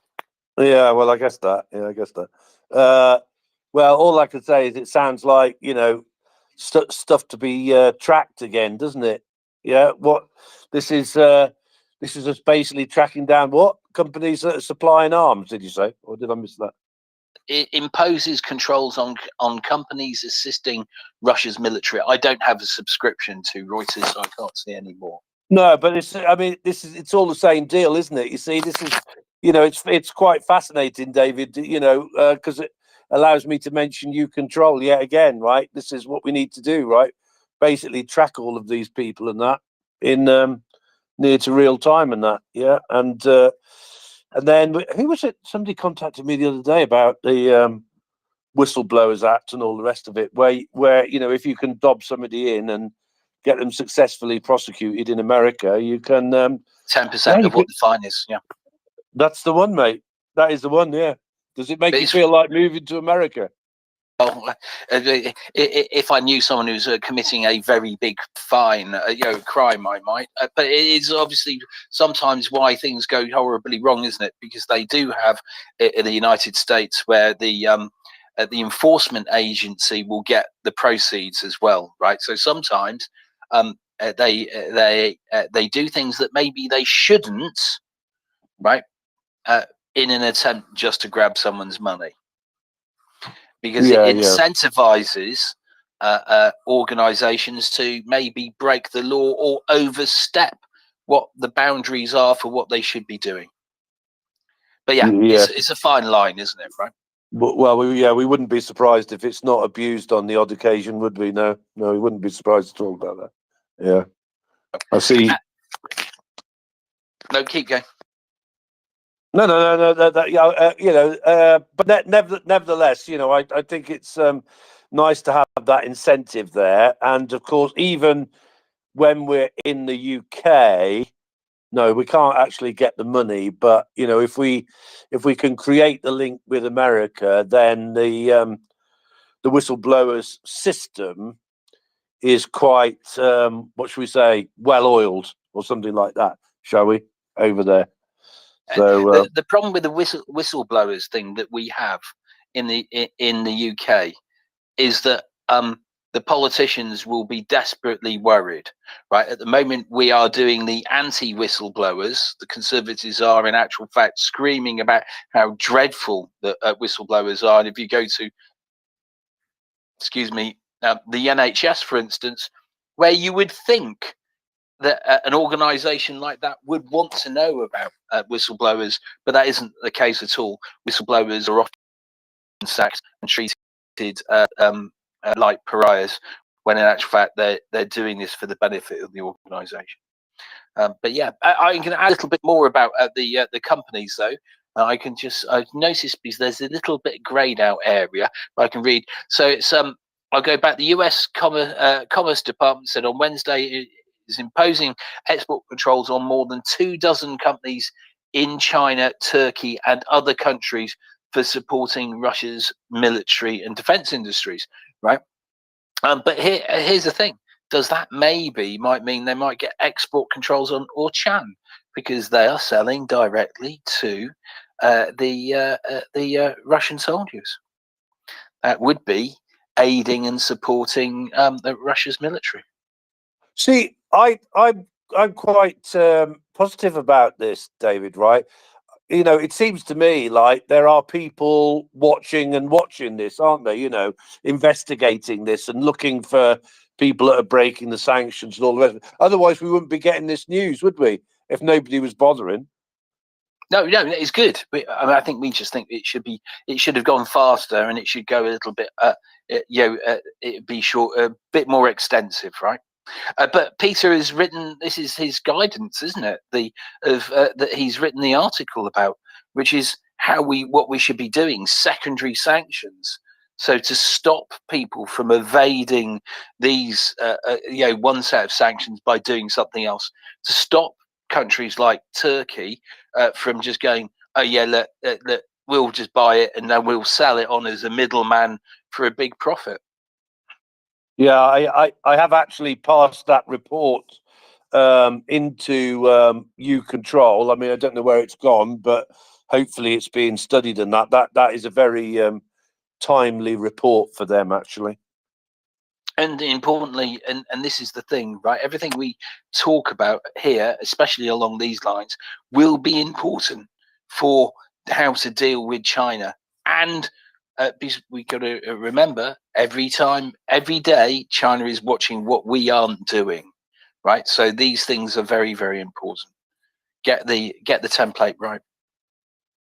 I mean, I think that's right, David. You know, and not to mention Mr. Zian yet again. You know, because I know he's not wholly what's the word, favoured, if you like. But he did say, I mean, he was completely wrong about, you know, Ukraine's ability to defend itself against the Russians. He was completely wrong about that at the beginning. But he did always say that once the sanctions were imposed and started to bite in that it would, you know, increase the likelihood of Russia and China collapsing, which he even thought was, you know, predicted even before the sanctions, these current sanctions. Well, a Russian collapse as opposed to a Chinese collapse. China might collapse; they're not going to collapse, but there will be severe problems with their economy and over the property. But yeah. Well, he thinks. I'm not saying he's right, but he thinks that China will collapse. I'm not saying he's right, but that's what he thinks. Oh, that's interesting. Yeah. A topic for another time. Nick, I can see you've got your hand up. Yeah, no, just on the whistleblower thing. For some reason, last couple of days, various people have been discussing a case, but it's actually 5 or 6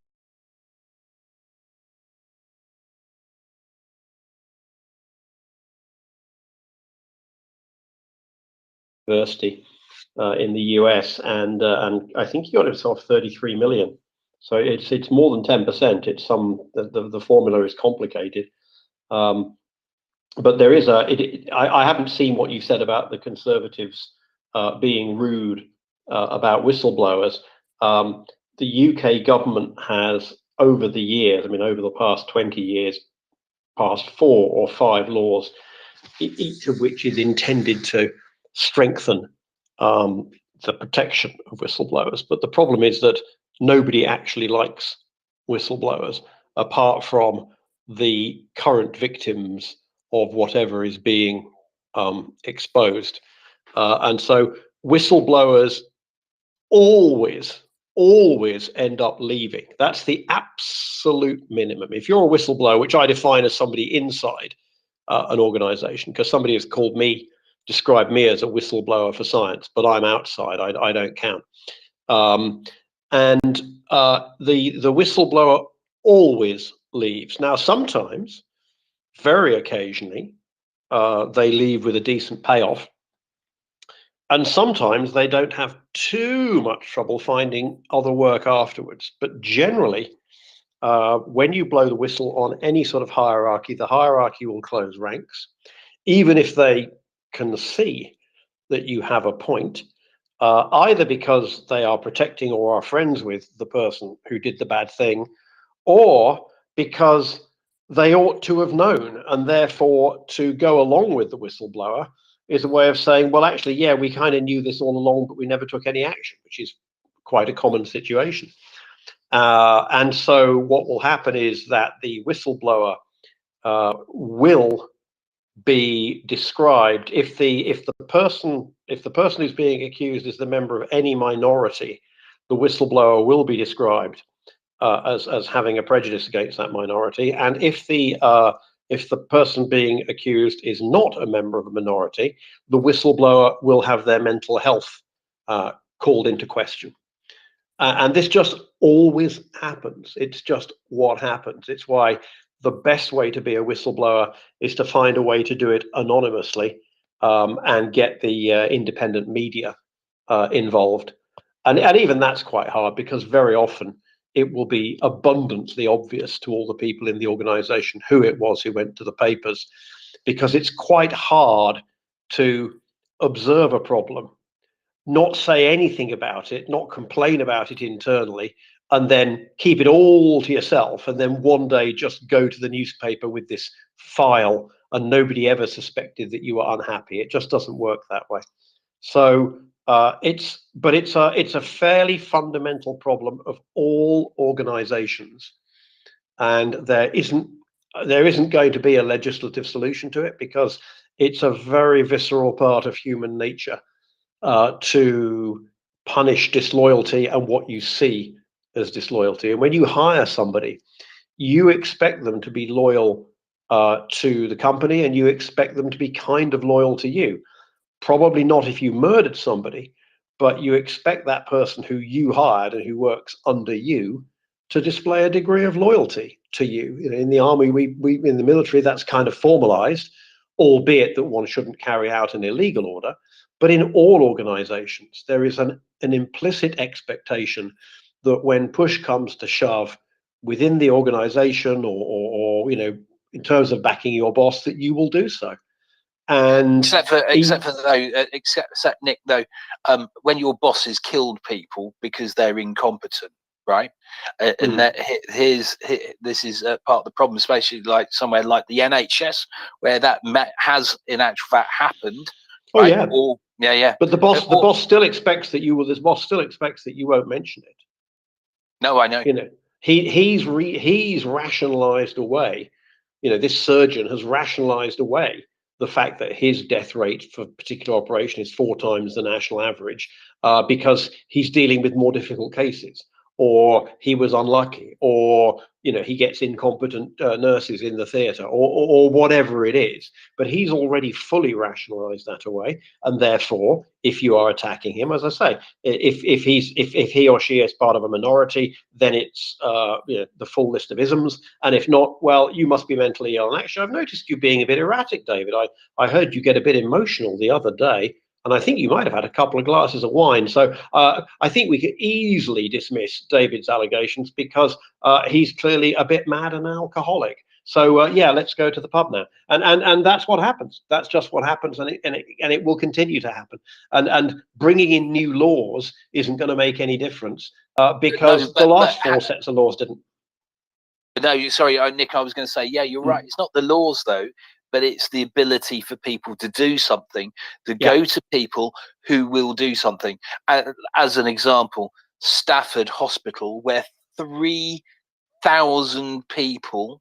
This is the official figure, so you can pretty much assume it could be much bigger. They go 3,000 people died who probably shouldn't have. Yep. But remember, David, lessons have been learned. Oh well, yes, no, I know, and it's just every time I want to hear that, I just want to go, please, can you just put them into a right? Then we can ensure the lessons have been learned. Then we can ensure the lessons have been learned. Yeah. Let me learn you this. Let me learn you this extra good. Yeah. No, it's. But that is the way of the world. Might have to spend some more money as well now, right? It wasn't my fault. It was because we didn't spend the right money. Yeah. Can you DM me the reference you said to the British government attacking whistleblowers, because that is a new one. Oh no, it's been in the press. I'd have to go through it. So there's been a whole load of things recently. I will try and I'll try and find it. I may have seen the story and just not recognised your particular There's been several stories. Is there complaining Rishi Sunak, Braverman, etc., along the lines with Boris and his bits and pieces as well. I will have a look. Cheers. Chris, put your hand back up. Before we go there, let's just remind ourselves of one thing, and let's remind ourselves of this good.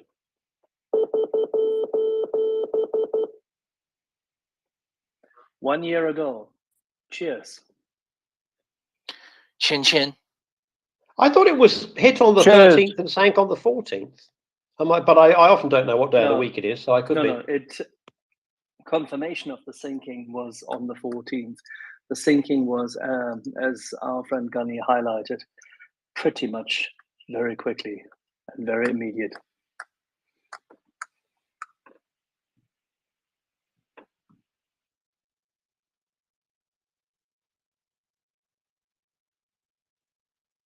Right. Well, to the what am I supposed to be looking at now? Was that a minute silence or something? No. I just I played the SOS Morse code, my friend. Yeah, I got that. No, that's good. That's good. The only problem is I hadn't charged my glass ready, but anyway, I'll go and do it in a minute. But I can play it again if you like. Oh, I'd love to hear it again, Axel.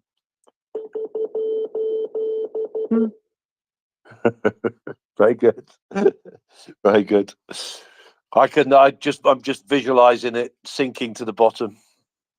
Don't forget, during that night here on this space, Osint and I and a couple of other boys were listening into Russian frequencies and trying to find out. And at some point in time, we hit the Russians sending off the SOS code, because the other ships were all about and already searching, and the SOS code was in the air. Who hit that where then? They hit the ship sometime after 8, and the others who were immediately rushing to their defense, the corvettes, which went out seemingly to go past them, hit the SOS button. Wow, cool. I didn't know that, Axel. Yeah. And so somebody picked that up and then came into the space and mentioned it, right? Yeah. Yep, a friend of mine did, and I mentioned it here. Oh, that's cool. I'm not sure if I was here there. If I was, I didn't hear it. But... If I remember rightly, it started off with reports of black smoke seen out at sea, wasn't it? Yes, exactly. And then because we'd previously had discussions about Snake Island as well, and how it could or couldn't be taken, etc., etc. I remember those. They got very heated a couple of times. Discussions with OSA tended to, did they not? Occasionally.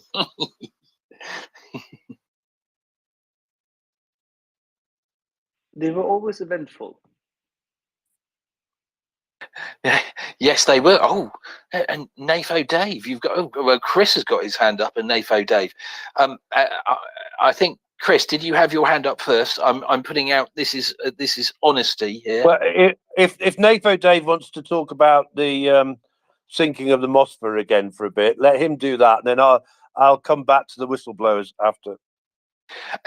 Dave, what do you want to talk about? Actually, I had a question on the whistleblowers thing. I just caught the tail end of that. Is this about doctors with high mortality rates, or? Oh no, we were talking about whistleblowers in general, and I just mentioned I brought up the NHS has closed ranks on several people who rightly were whistleblowing, etc. It was just a discussion. How did we even get onto whistleblowers? Oh no, it was to do with money, right? Because in the United States you get a proportion of whatever that you might be able to get. So if you were to insist that your boss do a very, very serious crime and then throw him under the bus, right, and go, that'll be my 10 million, thank you very much. It was my boss, he did it. So I just caught the surgeon things or the doctors and I just wanted to bring up in the Department of Neurosurgery that I work in, there's an annual review of cases, and if we've had this happen a couple times, if some of the surgeons or if one of the surgeons has higher than expected mortality rate, he's kind of put on notice, and if it doesn't improve, then he's dismissed.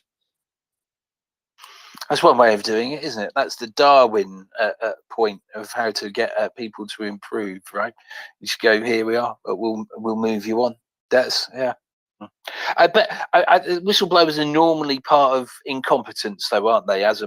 Although I mean, as we go into, as Nick rightly said, right? So surgeon might just say, but they're very, very they're very difficult. Presumably, with neurosurgeons, then what they would do is they would just go, I'm not taking any difficult jobs, right?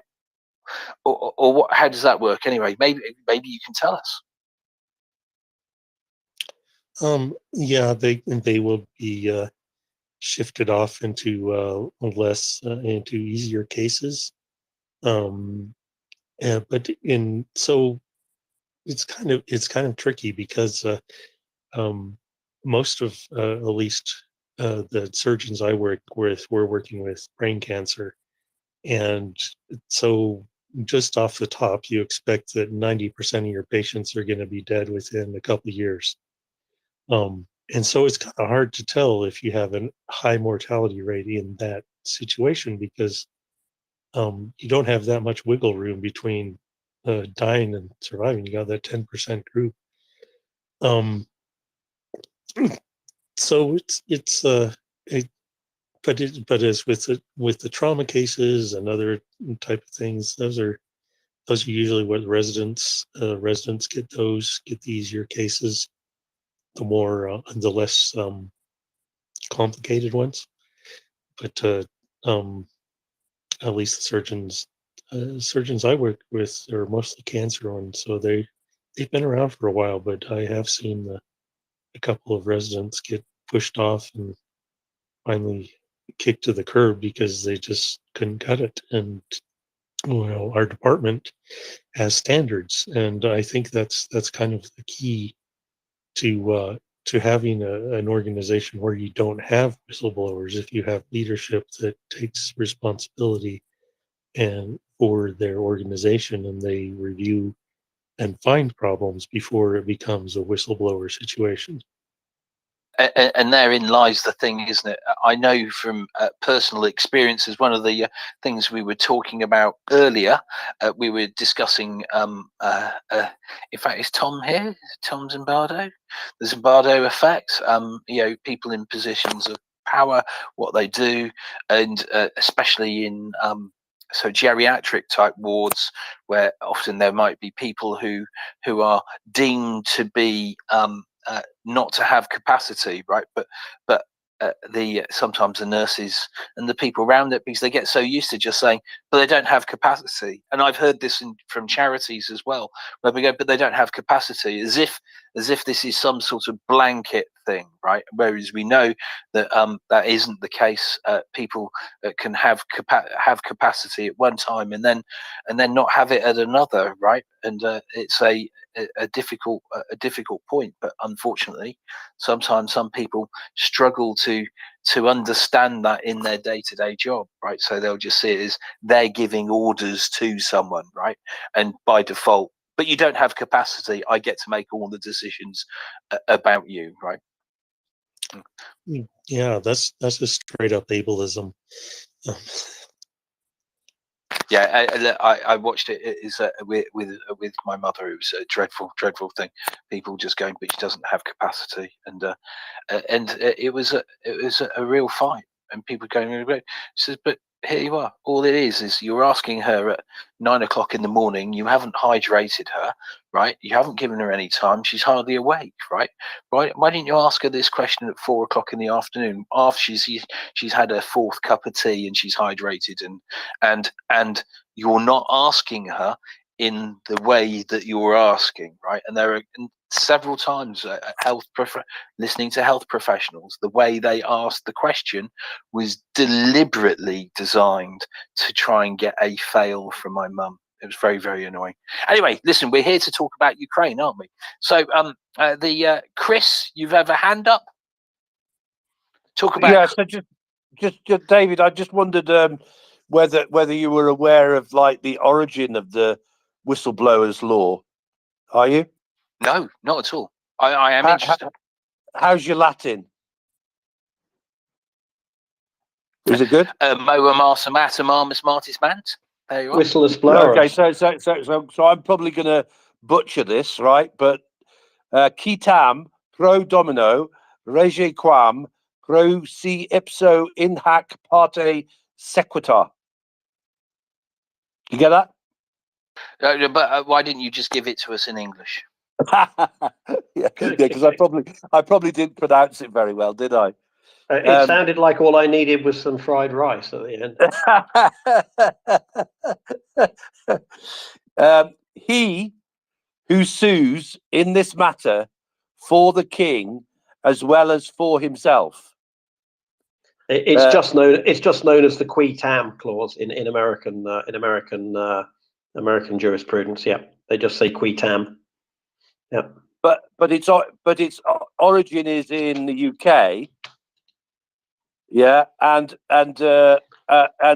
you can tell that from the Latin, can you? Yeah, and the weird thing is, or maybe it's not so weird, that the writ fell into disuse in England and Wales, but remains current in the United States. Yes. I just thought that was interesting, you know. So we gave up the right to earn money, basically, if you're a mercenary like me. But well, what the people in charge did is they recognised that people might be incentivized to dob them in for the horrible things they were doing, right? So they got rid of it. Look, I do know. So a very good friend of mine was on with the SFO on their really, really big fraud cases, the one that was stolen by the United States, and they just basically took the fine. They went, the Brits have been stupid enough to give us enough information so we can start the charging process here. So he resigned as a result. Right, he'd spent 7 years of his life investigating this. They're getting to the point where they go, right, and everyone couldn't understand why the charges hadn't gone in. They didn't, and the Americans just pulled the trigger, which meant that the SFO got none of the glory. For our international listeners, the British expression to dob somebody in, you have to have the in. You can't just dob somebody. D-O-B means to snitch on them. And I'm not sure where it comes from. I don't recall ever hearing it until about 30 years ago, but I don't know. Did it come from Only Fools and Horses, do you think, David, or has it been around since you were a nipper? It does. You know, I've as a child I seem to remember it, but it is Okay. it does seem like a London thing, isn't it? As you said, Only Fools and Horses. Whether it's Peckham or the East End, we're not sure. Right, but anyway, yes, if you dob your mate in, you can make some money. So yeah. And for anyone also wondering what the SFO were investigating, they were investigating a huge sort of middleman deal that was far-ranging on several things, where people were being paid to do stuff. Saudi Arabia, for instance, was giving the United Kingdom 10,000 barrels of oil a day, and then we would give them money back, right? Of course, but the oil is a national asset and not an individual's asset, or maybe they might not think that. Anyway, it's far-ranging, and there was all sorts of things involved. Royal Navy, or not Royal Navy, but BAE selling ships they'd bought from the Royal Navy for 200,000, and they then sold on to Romania for 200 million. That's a fair whack of profit, isn't it?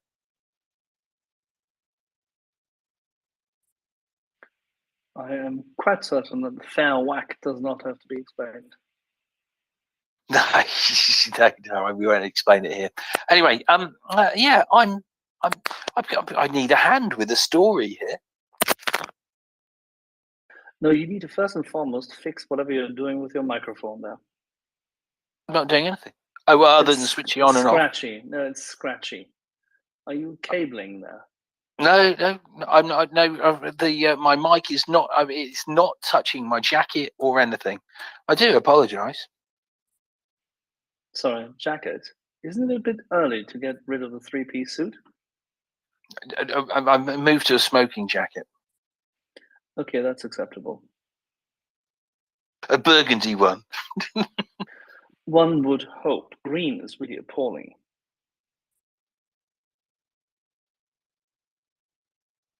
I'm still waiting for my slippers to be brought to me. James, would you mind? There's a big problem, you know. Martin the gardener, typically, you know. Then there is James the butler, and Frida the cook. All three of them, and none of them are here. I don't know what. It's absolutely terrifying. It's so hard to find good staff these days. Yes, it is. Yes, it is. Right. Okay. Give me, Axel, if you could talk for 30.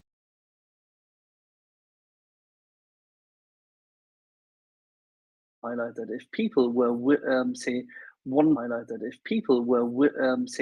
wondering as to why we're having upload issues currently on Spotify, I can tell you we are still having them. We're fixing them with our friends at Spotify and Anchor, pretty much in parallel to what we're doing here. But we are very intent and able to bring you back a series of Spotify, compatible recordings, which our friends in the background, the whole team, have been preparing, but we have a little issue to solve there. Seemingly, certain things are not perfect in Anchor/Spotify land, because they have technical issues which we're fighting with. But we'll get to that.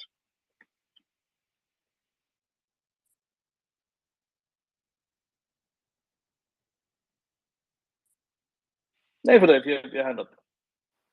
Yeah.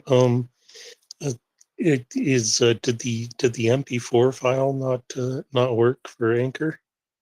Yeah, they're having an issue at the moment. Somebody there is trying to find out why the data they gave us yesterday is correct, but at the same time not helpful. And somebody else is trying to find out why that person gave us this rather than the other person. And you know, it's Kafka's castle. Oh, they're chasing okay. their tail. It can only be 15 more minutes, 15 more hours, 15 more days. No, hopefully not. Okay. So it's possible to chop up. It's not too much of a hassle to chop those up into smaller files. Yeah. Let's do this via chat. Okay. I did have something else to bring up, actually, since it appears we have a lull here.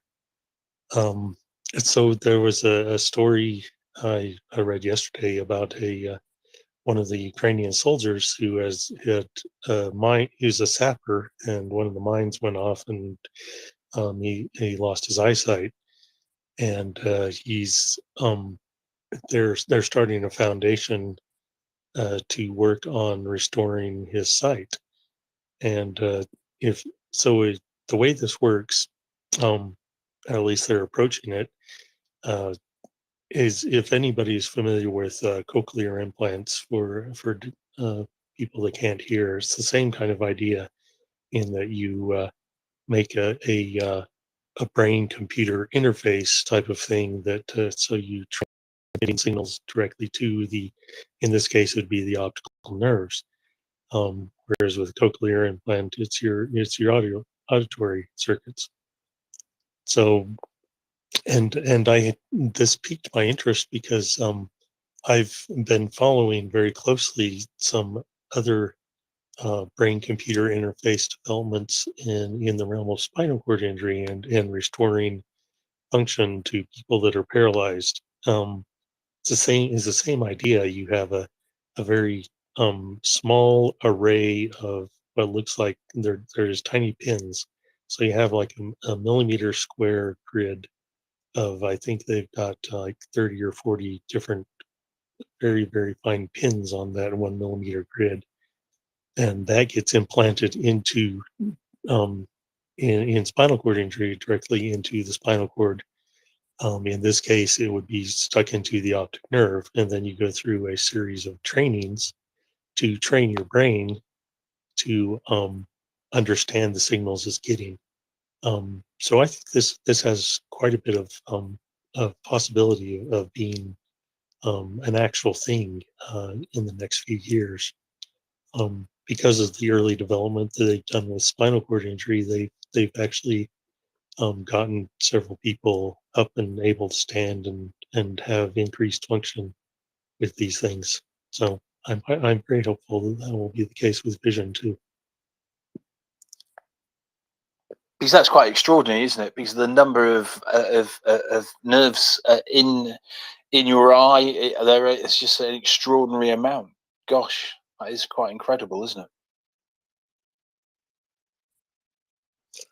Yeah, it's still in the very early stages, but so far it's got promising results. Nick, just by coincidence, I was looking yesterday at a rather well-produced video from a Japanese university showing a research ethical dilemma in which it basically ends up with people faking data from a test of a machine that can use brainwaves to move a robotic arm. And it turns out that basically they can do it with the muscle movements and they can do it with the eye movements, but they can't do it with the brainwaves. And quite a sad story. I just thought it was an interesting coincidence that we're talking about this. So I'm sure that will come. I'm sure that will come at some point. The problem is that there are so many, this sort of model we have where they say, when you, I don't know, chew gum, the same areas of your brain light up on the scanner as when you take cocaine. It's still very much the model. And we're getting towards a better understanding of how we should be doing neuroscience, but unfortunately, it's still very much people imagine that your brain has about 8 different colors, and that various bits of it kind of literally light up, which is quite funny. Neuroscience is still in 19th century dentistry. Yeah, I mean, there was a big, not a scandal, but there was a big realization about 12 or 13 years ago. There was a famous article that basically went and obtained an entire set of results very similar to what you would normally expect to read in a human fMRI study, only what they had put into the scanner was a salmon, which in addition was dead. and they basically obtained pretty much the same answers. So yeah, neuroscience took a bit of a step back there. But for example, 10, 12 years ago, various forms of genetic studies were in a similar terrible mess because people were doing it wrong. They didn't understand how to do the statistics. They didn't understand that they were just generating false positives everywhere, because there was this idea of there is a gene for this or there is a gene for that, and they've now changed, and because sequencing is so much cheaper, they're starting to find interesting things with a bit less precision. With a bit, I mean, there are one or two. There are genes for cystic fibrosis. Literally, this gene, you either have it or you don't. But genes for more complex traits are always an interaction of many, many genes. But we're starting to learn about that now, because they had these disasters and they realized they had to change what they're doing. So I have.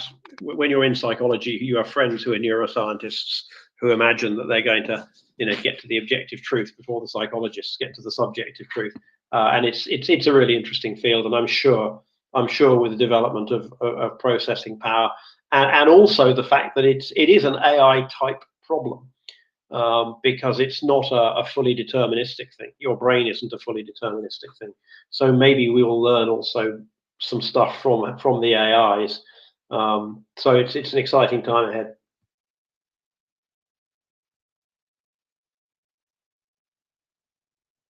Yes, we're learning so much more. NAFO Dave. Yeah, I'd like to echo about the fMRI studies, and those are sketchy at best.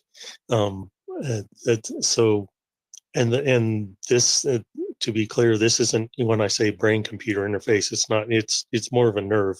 So it's just an interface with the optic nerve. So it's a matter of getting the placement right so that you hit enough of the different nerves that then you can create a visual signal in the brain with that. But yeah, it's fMRI is very sketchy. I still don't believe most of any of those studies that I see.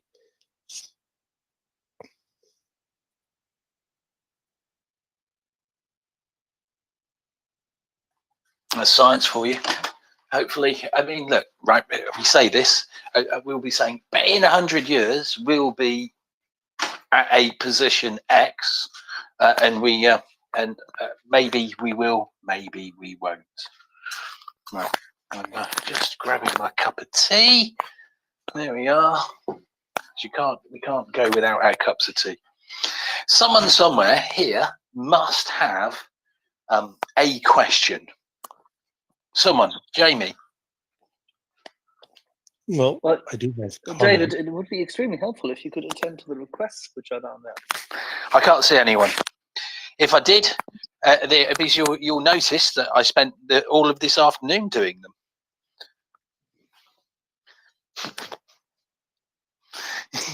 Just a further comment on, I think that every scientific field goes through its Dunning-Kruger moment, where it's, they don't know that we don't know enough to know what we don't know yet.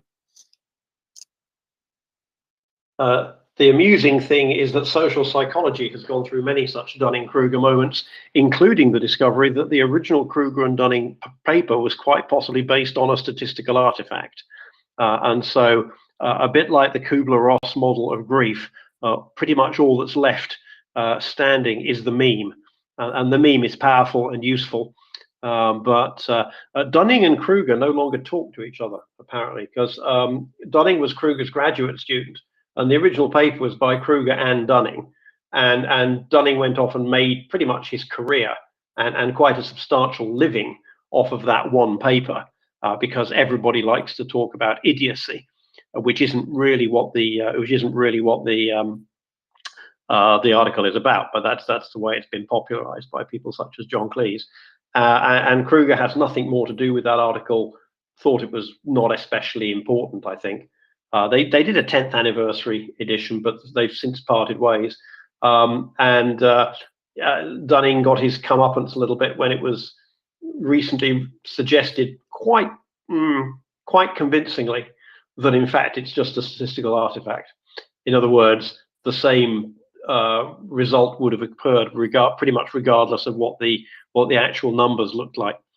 Yeah, but social psychology and social psychology in particular have just been taking hit after hit over the last 10 years. I'm actually about to embark on a book chapter with a colleague who's asked me to help her because she's updating this chapter of this textbook, which gets updated every 5 years or so. And she's decided to, this one particular chapter, she's just decided to throw away and write from scratch because the changes, what's now considered robust in psychology is so much less and different than what it was even 10, 12 years ago.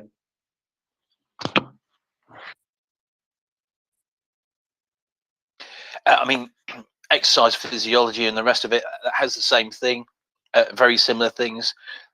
Something comes out, we have in the early 90s, it was all about threshold training, and the rest of it in the early 90s up until the noughties, there were still large numbers of people who thought that 2-minute performance was mainly anaerobic, right? And getting people to change that idea takes a very, very long time. So you'll have in psychology people who maybe the researchers debunked what they're doing, but they still blindly, or say blindly, they still keep on believing what they want to believe. Sports and exercise science has a very specific problem, which is that all of the top journals, as far as I can tell, all of the top journals encourage people to use a statistical analysis method called MBI, magnitude-based inference. And it's complete tosh. It's not used in any other scientific discipline. But the sports science people have kind of hermetically sealed themselves off in sort of asterisk-like in a room and are defending themselves against all comers. And if you show it to a statistician, even a moderately competent, moderately statistically competent psychologist, they'll go, well, that's obviously rubbish. And the sports scientists will say, no, it's fine. You just don't understand it. And so one reason why the vast majority of sports and exercise science will never discover everything is because they're using a statistical method that none of the other social sciences, social/biomedical sciences use, that they invented themselves, which gives them the results they like, but doesn't actually test any of the hypotheses. It's completely nuts. Oh, maybe this is a new thing. Certainly wasn't me. It was all chi-squared on what I was doing.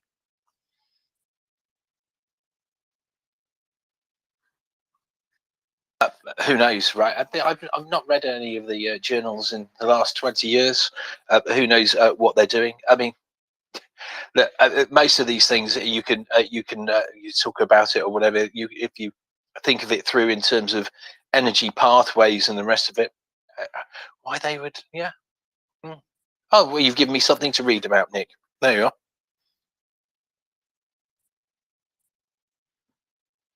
It's never not an educational evening on the MriyaReport. Oh, I was just about to say that Ferlain is coming up. That's great. Yes, and you were a bit slow on the adding her there, Axel. What happened? It's simple. I was not at my desk. Ferlain, I've tried to add you. I've added you twice. She's in a connecting loop. Yeah, there we are. Vika, you can hear us. Do us a favor. Recycle, come back, please.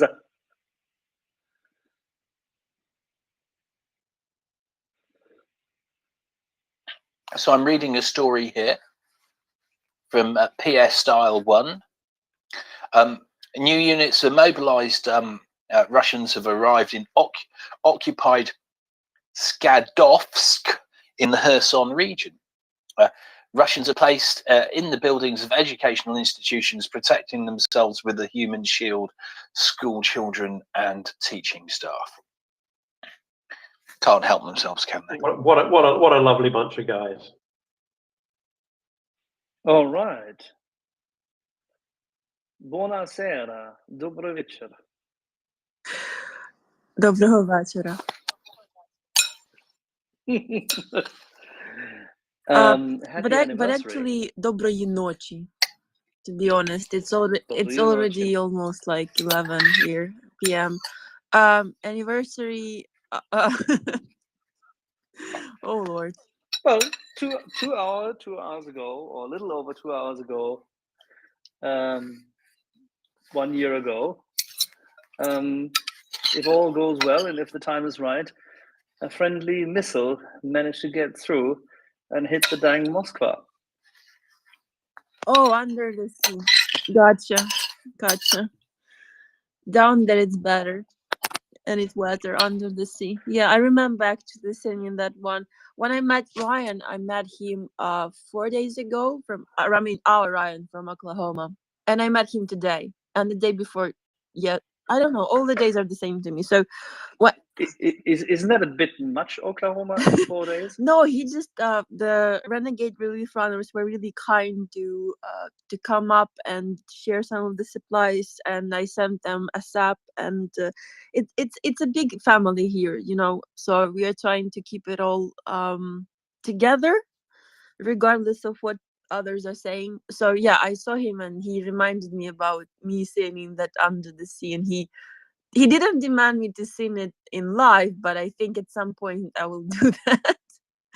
Since it's an anniversary. Sorry, wait. You didn't come up to sing the song now?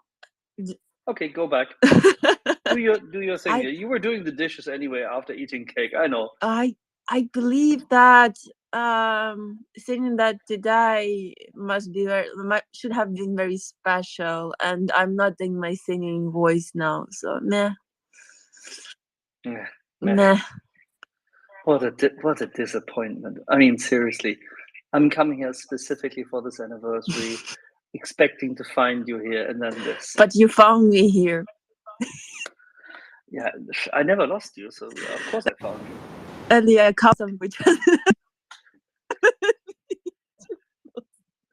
It's like this little penny, you know, which is stuck in your boot. It's better to have a penny than a nail, you know. Much better. But I feel like guys in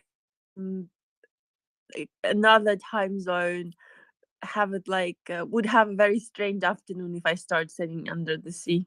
It's like a Disney / Moskva drowning flashbacks, and the majority here probably have never heard me singing, so that would be like combo confusion. Like, well, we have our friendly Carl Prosser, our wonderful Kiwi, with us. I'm quite sure that if he and I put our mind to it, we can find that little segment from that day in the vast array of all the recordings which we have. Oh Lord, please no. I'm pretty sure that if you and Carl join the efforts, everything is possible, even the impossible, especially if it's to the record. No, but butting in here, sorry. If it was during the time that we had transcripts, then maybe it would be quite easy to find.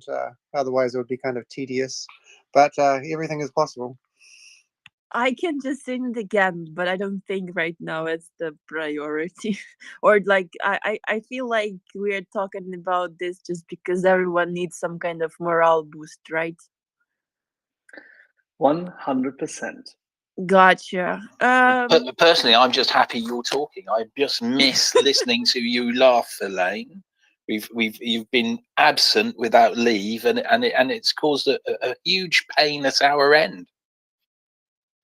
Oh, yeah. Usually when I'm talking to people I care about, and it happens that it happens on frequently.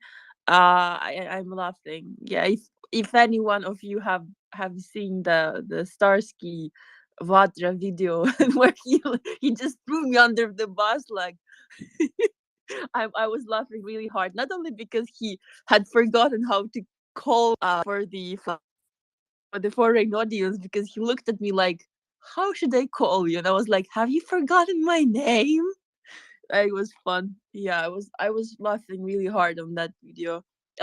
We are going to, well, fingers crossed, we are going to have a one with Starsky at some point, because that was the one dedicated to Vatra event, and we just showed up, so I wasn't the main event that's so to say of that video, but I was laughing really hard and we had a lot of fun, so thank you for pointing it out. Yeah, I'm usually trying to stay cheerful, otherwise the enemy will just like win. I don't want them to win in my mind as well, so I'm trying to stay focused, and as I mentioned in the tweet, you shouldn't jump to despair, anger, frustration. It's all very destructive, and it disrupts your like inner structure, and it's yeah, you should convert your destructive energy into constructive energy. So if you feel all of that and it's not helpful, focus on something. Like you can't help, unfortunately, you can't help the dead, but you can help them actually by helping the living. If you want to help even the dead, just keep helping the living, that because that's what they would do. This is how I think, this is my philosophy. The living should be firstly,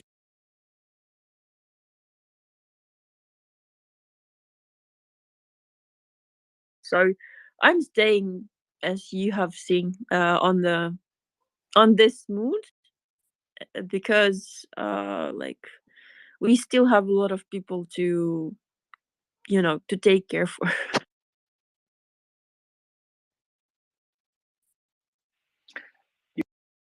You can mourn as long as you like, but at the same time, Ryan and I will be driving from Kiev down to Crimea. If need be, we'll make a detour via Odessa so that you have more time, but still, as soon as you appear on Crimea, we'll have to throw some flowers into the sea. And then we will have a barbecue. Yeah, I remember Lazurny Bereg beach party. Can you imagine how big the gang will be? We won't have enough place. Oh, there is enough space. The beach is all in total, or this area of the beach is about 900 meters wide, long, and a good, 40 meters deep. So we'll find space. I know a few friendly Tatars who will help.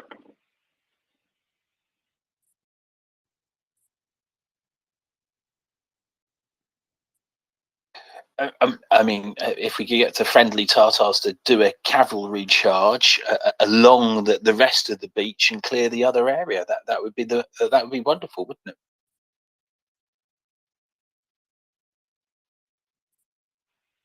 Ferlain, I will do the following. I'll post a little image of exactly that beach now, so that people can see how nicely it meanders in that little bay, from Limanovka all along to the end. It is absolutely fascinating.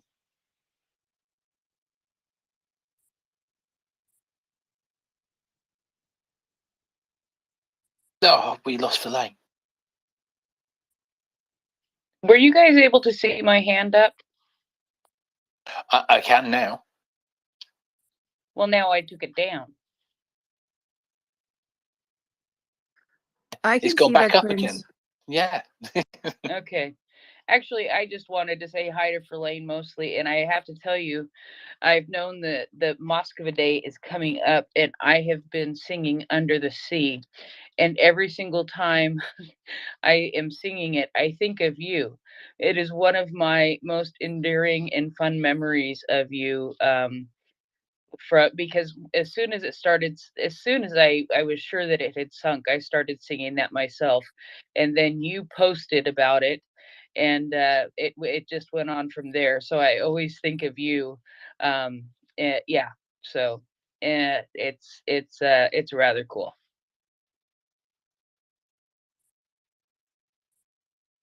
We need a rendition. Lord, you guys, you're making me blush. well, yeah. Like as long as we see that the people on the panel are good to go with that, I can do that. Like, Go for it. no, like I need to have a almost unanimous decision. Just show us with emojis that you think we should do that. Like, If no one's, if anyone who says don't go, right, I'm dropping you down so there'll only be one person to say don't go, right, or go. Okay. No, it's just like you guys, if you feel like I should do that, Yes, we are. We're saying it. Do go for it. It's been done and voted for. We need it now, Ferlain. Lord. Do you want me to do like the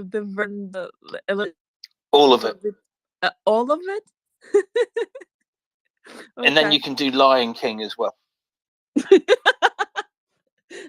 I should better do Brave because I look like Merida, but whoever has seen me, I look like Merida more than anything else. Okay. That's super weird. Let's does anyone want to join me, or should I just do the a cappella by my own? You do know that I can't sing. I mean, for the life of me and for the sanity of our audience, please prevent me from anything else than humming in the background to a muted mic. Okay. Well, Under the Sea, dedicated to the beautiful missiles that drowned Moskva warship. Oh Lord. The seaweed is always greener in somebody else's lake. You dream about going up there, but that is a big mistake. Just look at the world around you, right here on the ocean floor. Such wonderful things around you. What more is you looking for? Under the sea. Under the sea. Darling, it's better down when it's wetter. Take it from me. Up on the shore they work all day. Out in the sun they slave away. While we devoting full time to floating under the sea, under the sea, under the sea, under the sea. Darling, it's better down when it's wetter under the sea.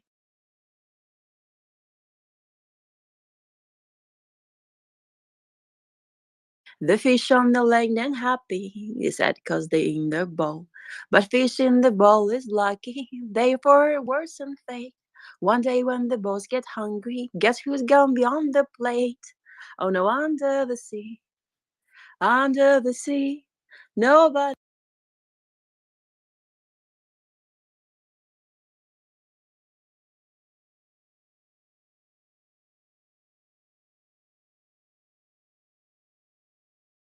Last is the bubbles under the sea, under the sea, under the sea.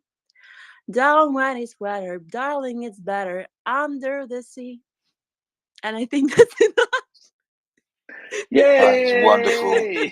Absolutely wonderful. Beautiful idiots. That deserves a few IFACs and tourniquet donations. That rendition, maybe something even more. Oh Lord. Oh, I'm actually a very, very serious person when I'm not.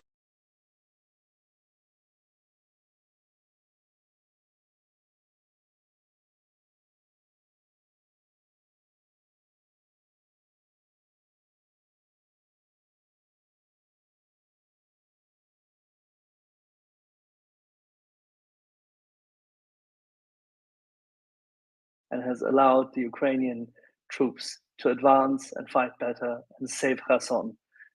It's fantastic. It's delightful. Thank you. Дякую.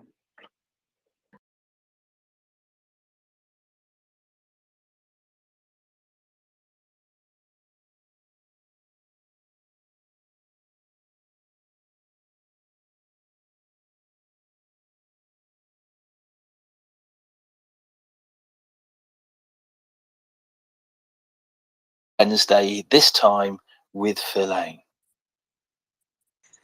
I feel like I have been committed to something without prior acknowledgement that I should be committing something. As far as I remember, at the beginning of the like karaoke session, as you mentioned, I was singing in the end of the spaces I hosted. Exactly. So for those, Whenever we switched over. yeah. So whoever is a newbie in the spaces, like almost a year ago, more than a year ago, who knows, like a long time ago, which feels like a day. We had when Twitter spaces weren't this stable and it was glitchy all the time, and the spaces lasted for like 12 hours, 14 hours, sometimes 32 hours, but mostly 8 to 12 hours. And we were swapping from one account to another for the stability purposes. I ended the space with me singing some Ukrainian songs or some songs that I felt fit the were suitable for the occasion. So guys had to endure my raspy voice, my coughing voice, my out of the tune voice. Sometimes it was fine, which they over exaggerated, but like yeah, overall we were trying to also promote Ukrainian culture by singing something in Ukrainian language, which afterwards I had like a lot of a lot of times I heard that people wanted to find that song or transcription of that song on or translation of the song. So I had a lot of like DMs asking for links. It was actually very let's say fun and fascinating because it kept me slightly like distracted from what's happening here, because if you keep the sole focus on the terror you will go nuts. So it was very like um let's say it was timely done. So, and I see that there is like a hand raised by G-Man, so I need to stop rambling on and let's listen to something he wants to No, say. G-Man can wait. He'll be in the bath at the moment. So you keep going, Verlaine. No, G-Man can G-Man, ruin himself. G-Man, do that, G-Man. I will give my turn for G-Man because he deserves the. I will not go G-Man. anyway. Yeah. It's okay. G-Man, please, squeak the duck. You're being premature and not yet in the bath.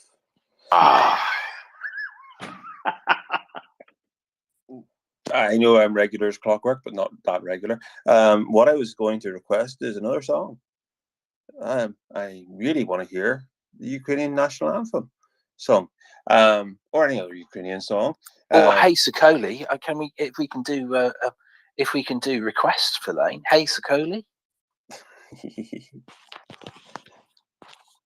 Because I have been humming the Ukrainian national anthem for the past 2 weeks at different parts of the day, and my son was going, "What's that there?" It's the Ukrainian national anthem, and so then I went on Spotify, and there's a whole playlist of the Ukrainian national anthem by different artists. It's brilliant, and from time to time we have these, connected speakers in the house, and so I can just drop into one and start playing songs to him.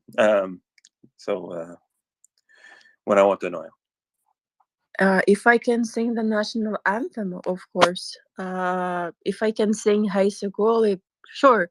But since the national anthem came the first one, I believe that's. Do you know actually that I will do that? Do you know the translation of our anthem? No, I don't. I do.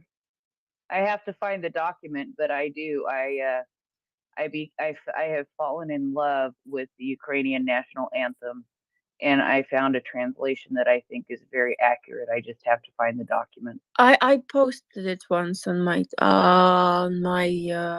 feed. Let me find it. I'm gonna post it. I remember I found the one which was very appropriate. I can sing that. I can sing the Ukrainian one for you. and then yeah, this is the one. This is the most accurate one. If you don't mind, I'm gonna just send it to the nest. It's your nest. Up. Okay. So this is the national anthem of Ukraine. So I'm gonna be singing, and you can just follow the verses. But I'm gonna be singing the whole one. Then, I suppose it won't be. Are you ready? I need to ask this. May we go for it? Okay. Born ready. Come on. I need to get like mentally ready for do this.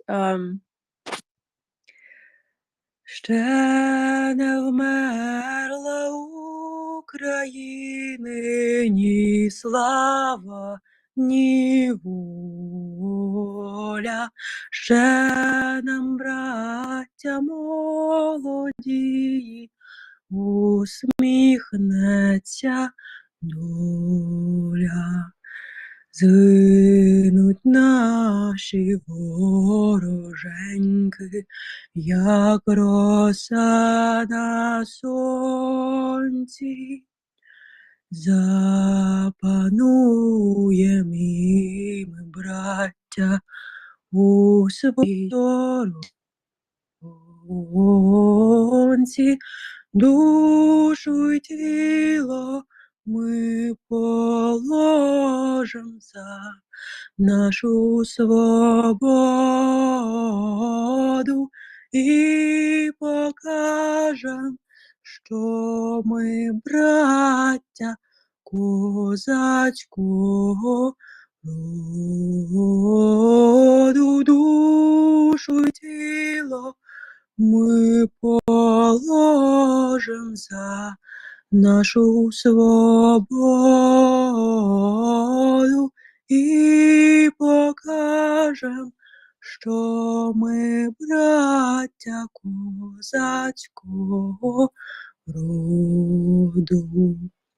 Станем, браття, в бій кривавий, від Сяну до Дону, в ріднім краю панувати не дамо нікому. Чорне море ще всміхнеться, Дніпро зрадіє, ще у нашій Україні доленька наспіє. Душу й тіло ми положим за нашу свободу і покажем, що ми браття козацького роду.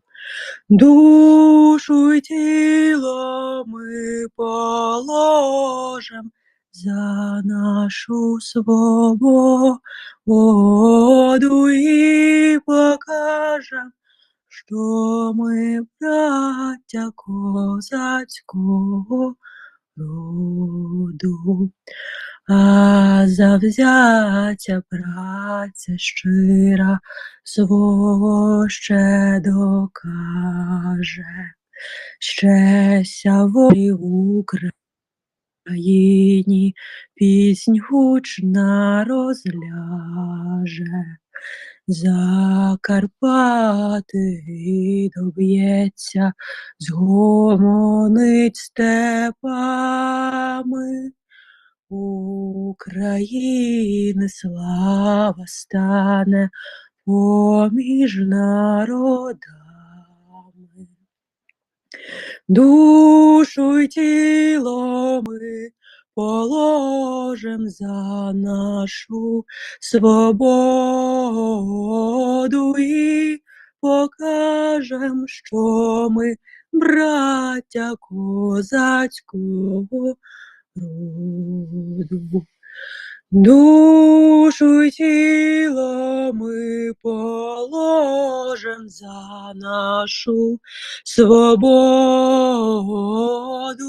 и покажем, що ми браття козацького роду. Slava Ukraini. Героям Героям слава. слава. Slava Nazi. Смерть ворогам. To перемоги.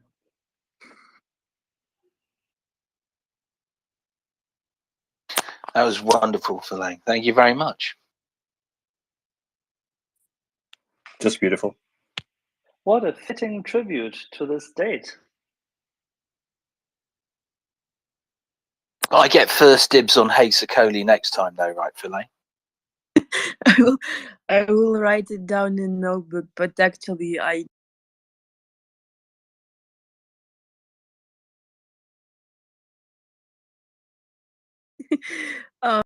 yeah, I have yeah, I had to do a proper one, but this is the improvised Ukrainian anthem. Thank you for the song request. That was very touching to hear that request.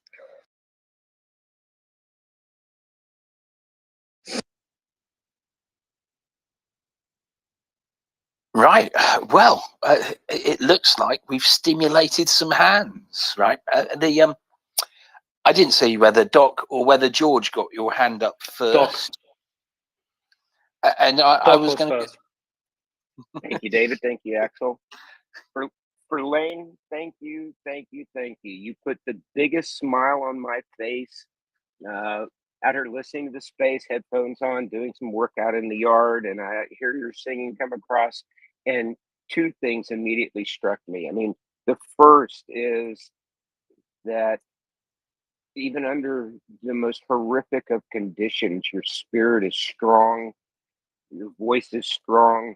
There's still joy that comes from you. And then hearing the love for your country and the patriotism in the national anthem back to back, it was just beautiful. It was a great experience. I'm so grateful to you for sharing that. And I just wanted to say thank you and Slava Ukraini. Thank you, Heroim Slava. It like for those of you who were like following the translation while I was singing, these words have like I know what I'm singing about. Like I physically know what I'm singing about, and that it means the world to us. Like this anthem is now it's not just the anthem of the nation, it's what we've been living through physically and emotionally, and it's yeah, it's a very special but at the same time surreal thing, hard to explain. I think our friend Khan has a word for this. I don't know whether I tried to get him back up because he funny enough, he was sending me a message and he made exactly the point of what I felt, but now he dropped away. Don't know. I'll try to get him back up. But George. Yeah, you after singing that, Ferlain, job well done. First of all, you sound like I sound after I sing the Greek national anthem. You can't explain it. It's in your heart, and sometimes you can't bring the feelings in your heart to words. I understand. So, but nice to see you up here today, and we hope to be hearing more from you. And keep up the great work you're doing. I know your countrymen all appreciate it, as we do. And the end is closer than most people realize. That beach party in Crimea might still happen this year.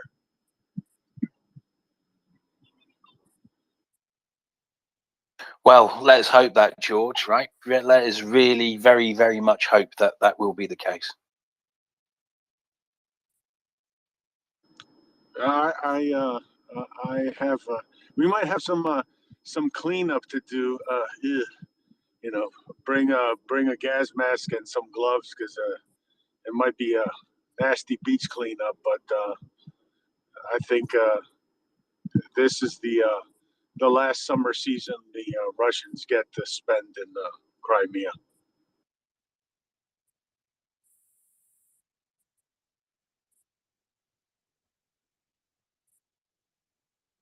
Oh, sorry, George. I got distracted. I was answering. Oh, right. Well, I will tell Sean that. That's very interesting. Thank you very much. Someone had sent me a message, and I was reading that.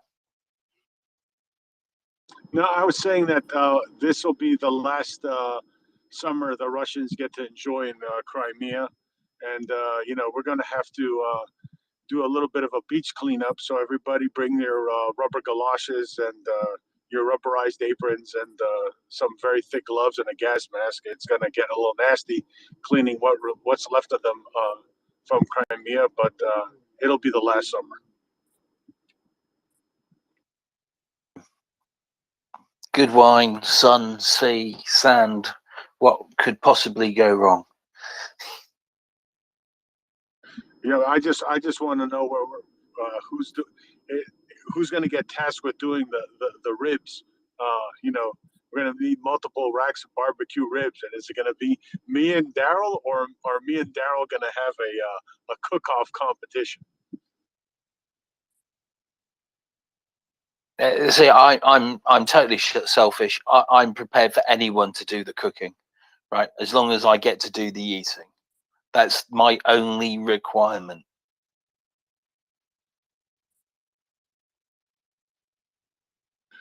Hey, a man of simple needs, right? No, exactly. I'm really I am very, very simple. Oh dear. Anyway, Heather, you've got your hand up. I do have my hand up, David. Can you hear me okay? I can, loud and clear. Thank you very much. Thank you.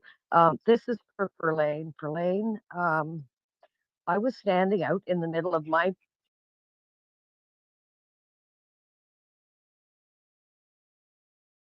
I'm like, Ferlain is singing the Ukrainian national anthem. Thank you. I just wanted to thank you. Come in and say thank you. Slava Ukraini. And my favorite song, I can't learn different languages, but I can sing a little bit. And my favorite one is Oi Lucy Kalina. I love that. Okay, thank you. I'm going to go now, but I just wanted to thank you very much. Thank you very much for coming up and saying that. Oh, sorry, Ferlain, I interrupted you. You go for it. No, I was just saying thank you for the words and for the emotions. I'm just beyond touched. Yes. Well, right. Okay, surf fella. Hey gang, Ferlain, thank you very, very, very much. I'm driving home from work. It's a horrible night here. I'm in the southwest of the UK. It's 50-mile-an-hour winds and lashing rain. And I drove up the motorway at the M5. Some of you in the UK will know it, and from Bristol. And I've had the volume turned right up. And you know, before all this happened, I didn't really know the Ukrainian national anthem. I'd heard it a few times, but I couldn't remember it. And now I love the melody of it, especially at the start. And yeah, just sat here driving the motorway, driving home, wherever, just listening to your beautiful voice sing that song. Kind of a special moment, really. So yeah, just want to say thank you very much. Thank you for saying that. I believe that was a very exceptional song request. One I had never expected to hear, and I had never expected to sing it out loud for almost 400 people. Well, 100 people. Have you got? How many people did we have listening to the space? Oh, you know? thousands, at some day thousands. Yeah. Oh, brilliant. Well, thank you, Ferlain, and happy sinking of the Moskva Day, everybody. Slava Ukraini. Heroям slava. Yeah, like since David was saying that I should be coming to space frequently, I have almost finished some of the very urgent tasks, and one of the most urgent ones are very much related to me coming to spaces and doing some promotional things and coming together things. So I just stay tuned. You will see me a little bit more than you've used to in this couple of last months. Yeah. You've been dearly missed, Ferlain, really, very much so. One of the things I personally, in the mornings when you would sometimes you would talk, or in the evening, I was going, oh, yeah, it was like Ferlain's talking, yes, yeah, a little fluffy feeling. Thank you very much. And I have to do this like, oh, sorry, fella, go ahead. Sorry, I was going to say, between you, Mockers, and Amber, I think you've got the three best voices on MriyaReport.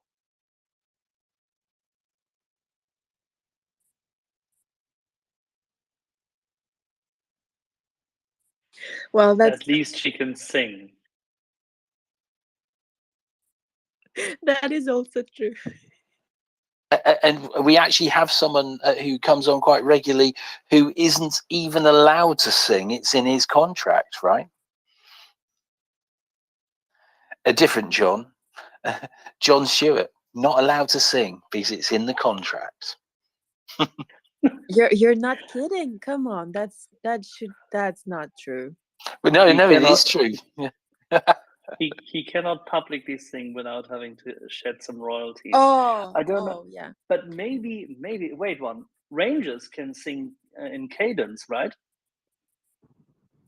A long time ago. Oh God! You see, imagine Ferlain and John doing the Hey Sokoli together. I can hear the harmonies already. I can imagine that. Oh, well, there we are. We just have to sign you both up now. I missed it. I had to go to the recording of the space, but I missed it. But I couldn't help but jump up whenever I see my dear friend Ferlain on the space, even though I think Ferlain should be asleep and resting. And she's not like a cyborg like Axel doesn't need sleep. But I couldn't miss a chance to go up and say hello or no questions or anything. I'm just happy to be here, happy to see my friends. Yeah, no, I haven't even mentioned the summoning spell. I haven't even saved the urban warfare kind of like card. I haven't used that one. This is the first one for me. We're past that now. My friend Ferlain's on the stage. That's my calling card. I come up. So it would be hard not to come up and just listen with my friends on the stage. So while it does take a certain spell, but not today. And I think some people saw my day started off great, and now my day is evenings even better, getting to come onto the space. Oh yeah, I haven't had the chance to say that like out loud. Just text. But congratulations on having that interview with Mayor Klitschko. Phenomenal job. I know for sure how difficult it was to arrange that, but now you have a very exceptional and vital part of this whole like Battle of Kiev story and overall wartime history. So I'm just yeah, I'm so proud of you, and I'm really happy that it happened. Just saying, guys, if you haven't seen the lecture that Colonel Spencer had conducted in Kiev when he was here, you should do that. It's definitely gonna expand your understanding of what was happening in Ukraine, what is happening in Ukraine, and I know for sure because I'm a part of this history that he makes sure that nothing is missed and everyone is, counted. So do that. I do How have was a Vitaly? Sorry, say again. John. How was Vitaly? How did you He like was Vitaly? great. He was extremely truthful, humble, informative. Told me personal stories that touched him because I'm finding the more I try to gather the facts, I run into these larger than life stories like Shevchenko now with the mayor. Is some just if I was to tell some of his stories in a crowd, I know that I would silence a crowd because some of them are so touching. As all these stories, and while I keep telling people that I'm not about the book, but now I'm putting the pieces to the puzzle together, thanks to Verlaine mostly, and the Maria Space Network. But he was great. Just another amazing interview that just wants me. I'm almost going to fall into, and actually you can understand this, like a PhD student doesn't want to stop studying his topic. Like I feel so inspired the more I learn, the more I research, that I just want to learn and research more. But I have a duty to like the lecture, which will come out in the podcast tomorrow, which I like podcasts because I can cut out all the things that I mess up or I don't like with the way I said something. So the podcast will come out on my podcast tomorrow morning. But the more I research, the more I want to learn, and the more I want to. But I have to tell people what happened there. And it's about storytelling. And that's what I keep telling people. That story has to be told far and wide, like across the globe. He is very, sorry, how should I put this? He has always been serious when talking to the press, for example, even when he was in sports. Obviously, he was mostly, when interviewed, extremely exhausted or in training, and very rarely really relaxed. But the focus with which he spoke was always astonishing, and he always captured the audience. And when becoming a politician, I think Verlaine can attest to this, and specifically also in the years of the Maidan, he still needed to find his groove.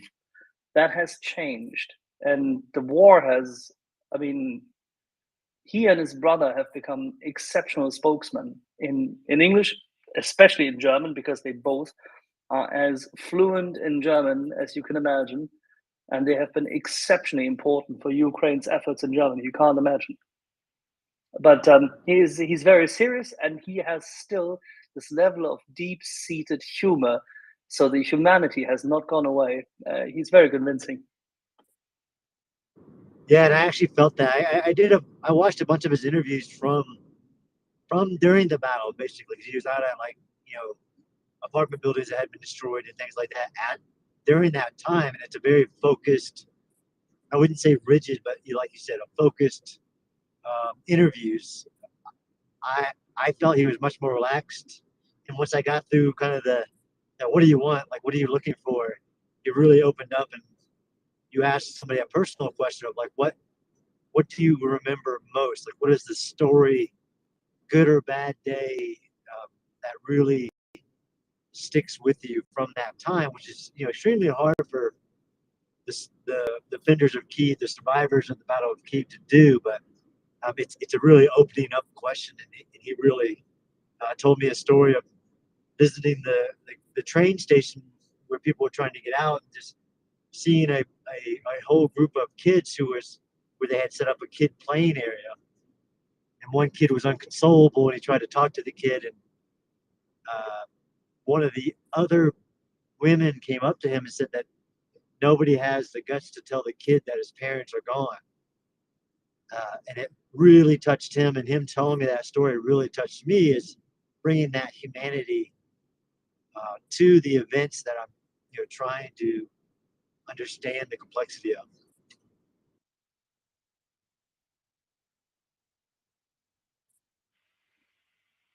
Verlaine, how do people perceive Vitaly and his brother today as opposed to then at the Maidan? Well, at the Maidan, I believe, since he was mostly perceived as someone who is not very well outspoken in Ukrainian language, because I still think that he's mostly thinking in German or English, because the way he formulates his sentences and the structure is a little bit like alien for Ukrainian language. So sometimes people were mocking him, but I was like, okay, he's using this word because he's thinking in German, but that doesn't make him less Ukrainian. He was just raised and educated in Germany, so that's why. I think over the course of the war, all the masks fell down, and you can see who is genuinely worried about Ukraine, who's worried about the city, about the citizens, and who is given their like everything towards the common goal, which is our victory. And the brothers are doing 100% everything possible, sometimes even the impossible, and you mostly see that people have started to, even those who were against them have started to be more moved, be more humane towards them, and the perception of them is quite good, like in terms of like they are well respected. We know that the city is in good hands. I won't say they are perfect, no one is, and Kyiv is a massive city. So there's a lot of things happening, and his authority obviously is unquestionable, but at the same time, it's like herding cats here sometimes in peaceful times. I'm not even mentioning that it's war happening, and it's so hard to keep everything in place and in check, and they're managing to do that. I mean, for more than a year. Once again, we're not well, there are some people who are obviously very, very, very, very, very annoying with pointing out only like the bad things, the small things. Small things matter, yes, but not when you're constantly like constantly under threat of being killed, especially since Russians were trying to um, eliminate our authorities in government, and mayor of the capital is one of them, so he's a constant target. That's also very important for everyone to understand. They're not just a mayor of a city in Ukraine, he's the mayor of the capital, and his decision making also is crucial for millions. He has this sense of responsibility that a mayor of one of the biggest cities in Europe, should have. So I can only commend him. And I think that there were a lot of jokes about like, oh, he has had so many concussions in his career. He's not thinking properly. I think it's his career, his years in sport, which was some sort of like ongoing drill of the character. He had so many times had like stay focused of and rediscover his fighting spirit during his career. So right now, when he definitely needs to fight for his survival, for survival of his family and survival of his nation overall, I think it's easier for him to keep himself up, brace himself off, and stay focused towards the objective.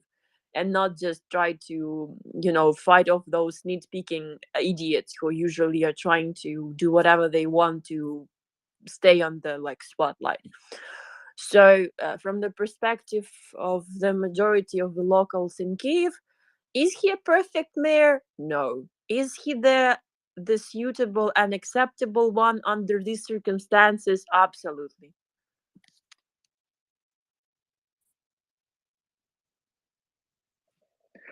Key thing is that he is a strong character and that he is willing to say when he is weak, and he has done so in the past. He has shown emotion, he has shown restraint, and he has shown the capability of tuning into the feelings and the restrictions of normal people. If you look at the interviews, which you've seen probably, and John, I take it you have done so. If you look at the interviews he's been giving on the go in the city with the noise of attacks in the background, showing around celebrities alike as politicians from the West, making very concise, very direct appeals, both appealing to the emotions, but always extremely clearly focused and argued. There is a sense of mission and purpose. And seemingly sometimes a crisis like this, an existential conflict like this, brings the best out in some characters. He is one of those.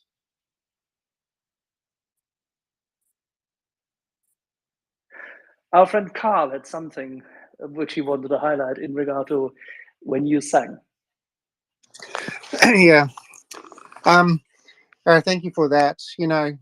I've looked at a bunch of national anthems over the years, right? And some of them are not really relevant to the country. Some of them are very relevant to the history of the country, but maybe not to the country right now. But, reading along those English translated lyrics while you were singing, became, pertinently clear that, this national anthem is both powerful and painfully relevant to the current the current situation in Ukraine, and powerfully in one sense, but also painfully because it is so related to the current events and the current invasion by an alien aggressor.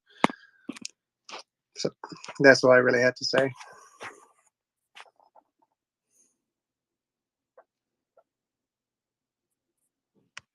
Well said. Soren, I can see you're requesting to come up. I'm trying to add you, but it's not happening. You may have to recycle. With that, Prince Heather.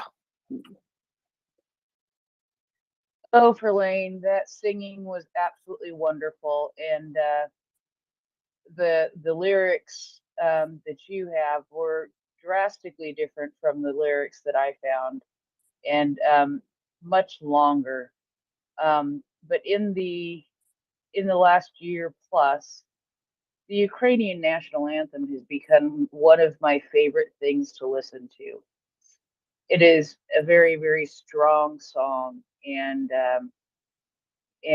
I've just, before I even really looked into what the lyrics might be, and I found several different translations. Before I even started doing that, though, I fell in love with the song.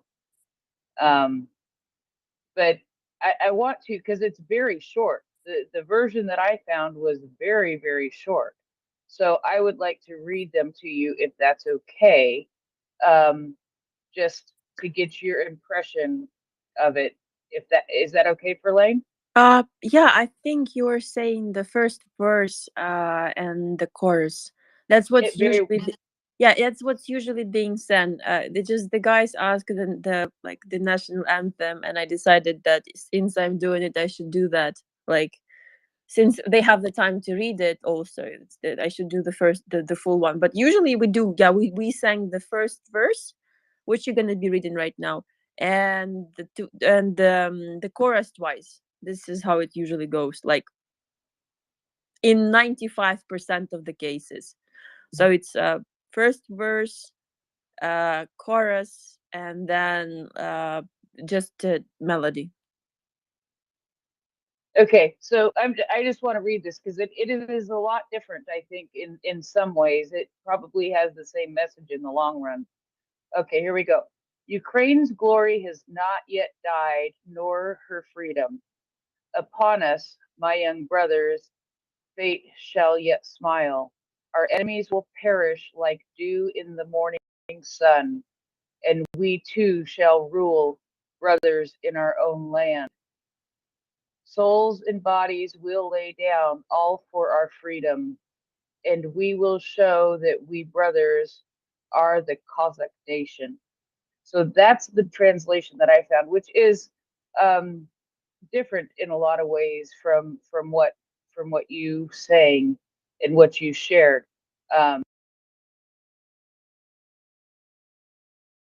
Portrayed in that song that it gets my heart every single time I hear it.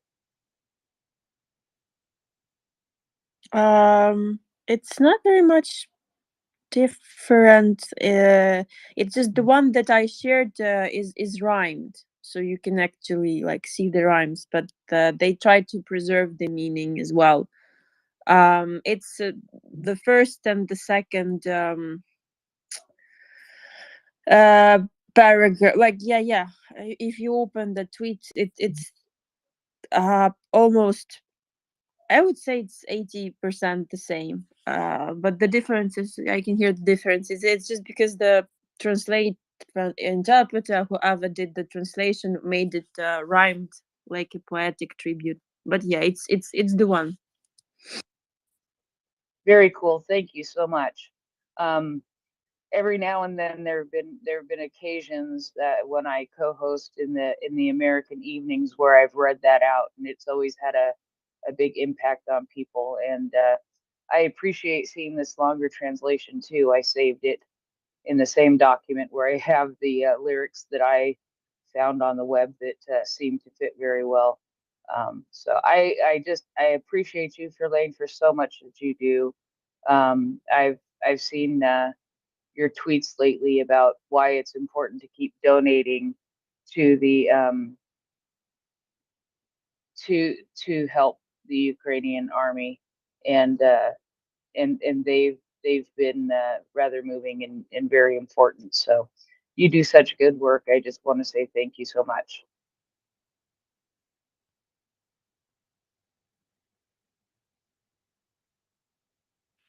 Well. So your singing has enticed a lot more people coming up. Let's go. We have Sören, and we have Cornelius, and after Cornelius, we go to G-Man, who, in the meantime, I presume has found the little squeegee duck. Sören. No, thank you very much, Prince Heather, for what you've just been said. I can only underline this, and Fairlane, this was a very emotional moment also for me, and I listened to the anthem again, which I have heard many times before, but with this translation, and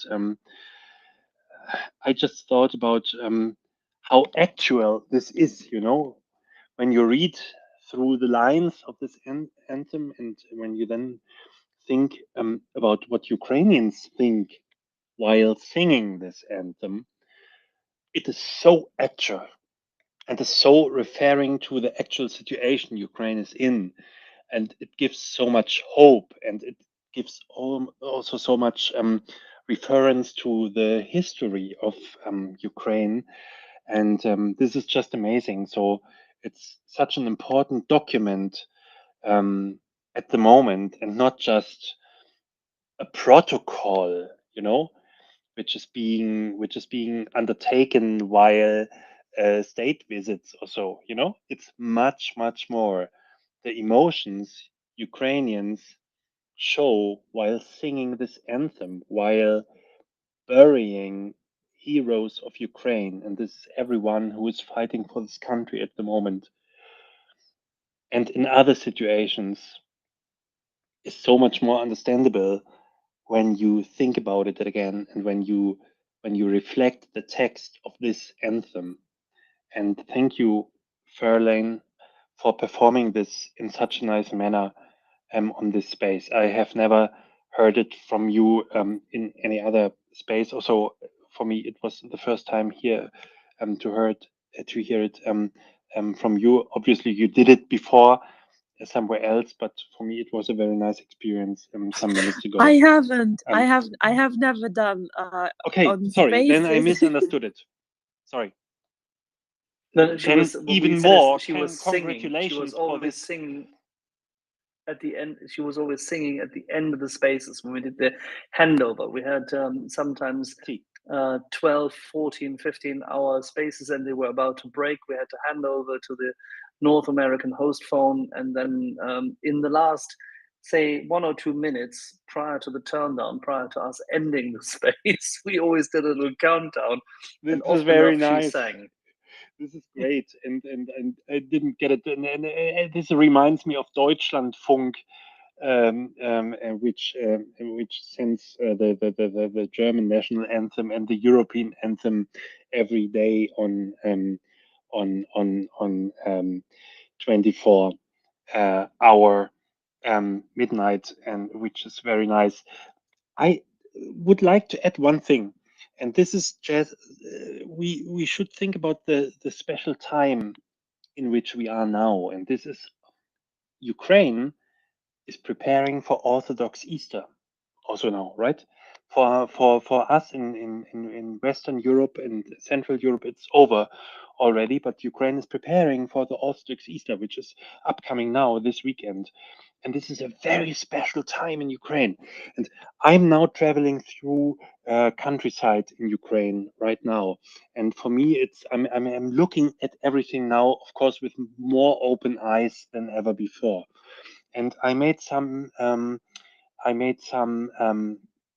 experiences that I have never made before. And this is that I see that now everyone is really taking flowers on the graves, right, of relatives, and everyone is painting the bases of those graves. It's a little bit different tradition also of burying people, different from how we do it in, at least I can only speak about Germany here, so we don't have those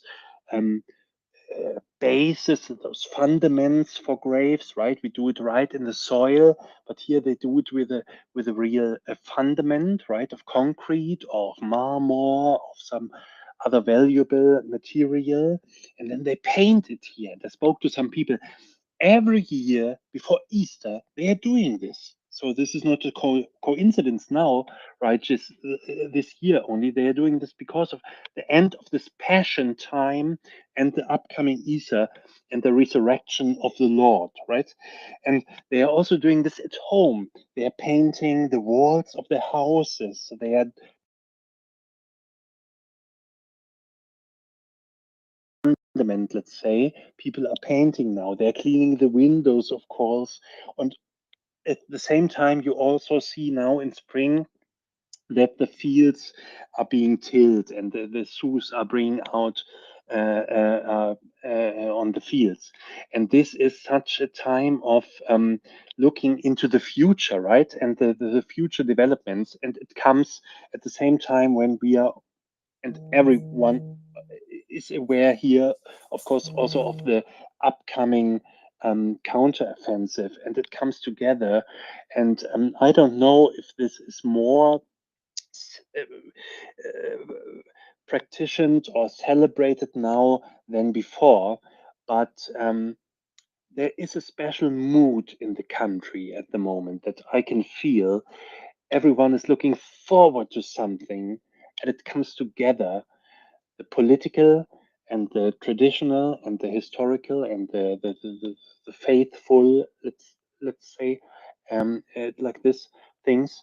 And yeah, it's a very hopeful atmosphere, and also people are expecting something to happen, and this is really nice to see.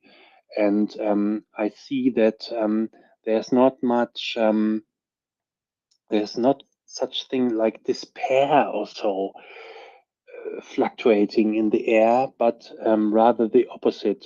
There's much hope, and belief in the CEU, right, in the armed forces of Ukraine, and also this time of end of the Passion time and the upcoming resurrection of the Lord gives people much hope. Just wanted to add this to the discussion because it adds something to this anthem discussion, maybe. Thanks.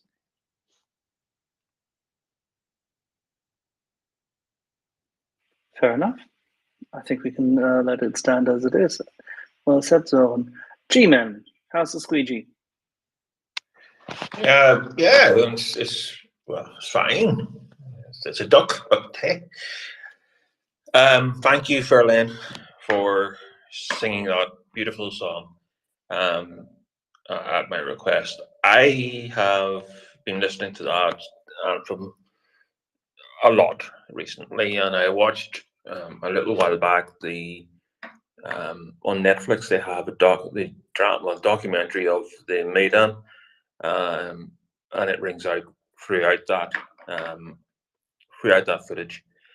I did post onto the Nest just about 2 months ago. I've been writing a couple of history of different anthems. I started off, I think it was the anniversary of the Battle of Baltimore, so I wrote a history on how the Star Spangled Banner got to be written, and then I did one on the Polish national anthem, and then I did one on the Ukrainian national anthem, which I posted up onto the Nest. And it strikes me that, I've said this before, it strikes me that the difference of those three anthems are written at 3 different times. The American one at the formation of their nation, well, just after the formation of the nation in the 1812 war. The Polish one was written in 1797 when Poland didn't exist, by someone who was in Italy with the Polish Legion, fighting for Napoleon, but in the hope of somehow regaining Poland. And the Ukrainian national anthem, I'm sure I'm not, why am I telling you this?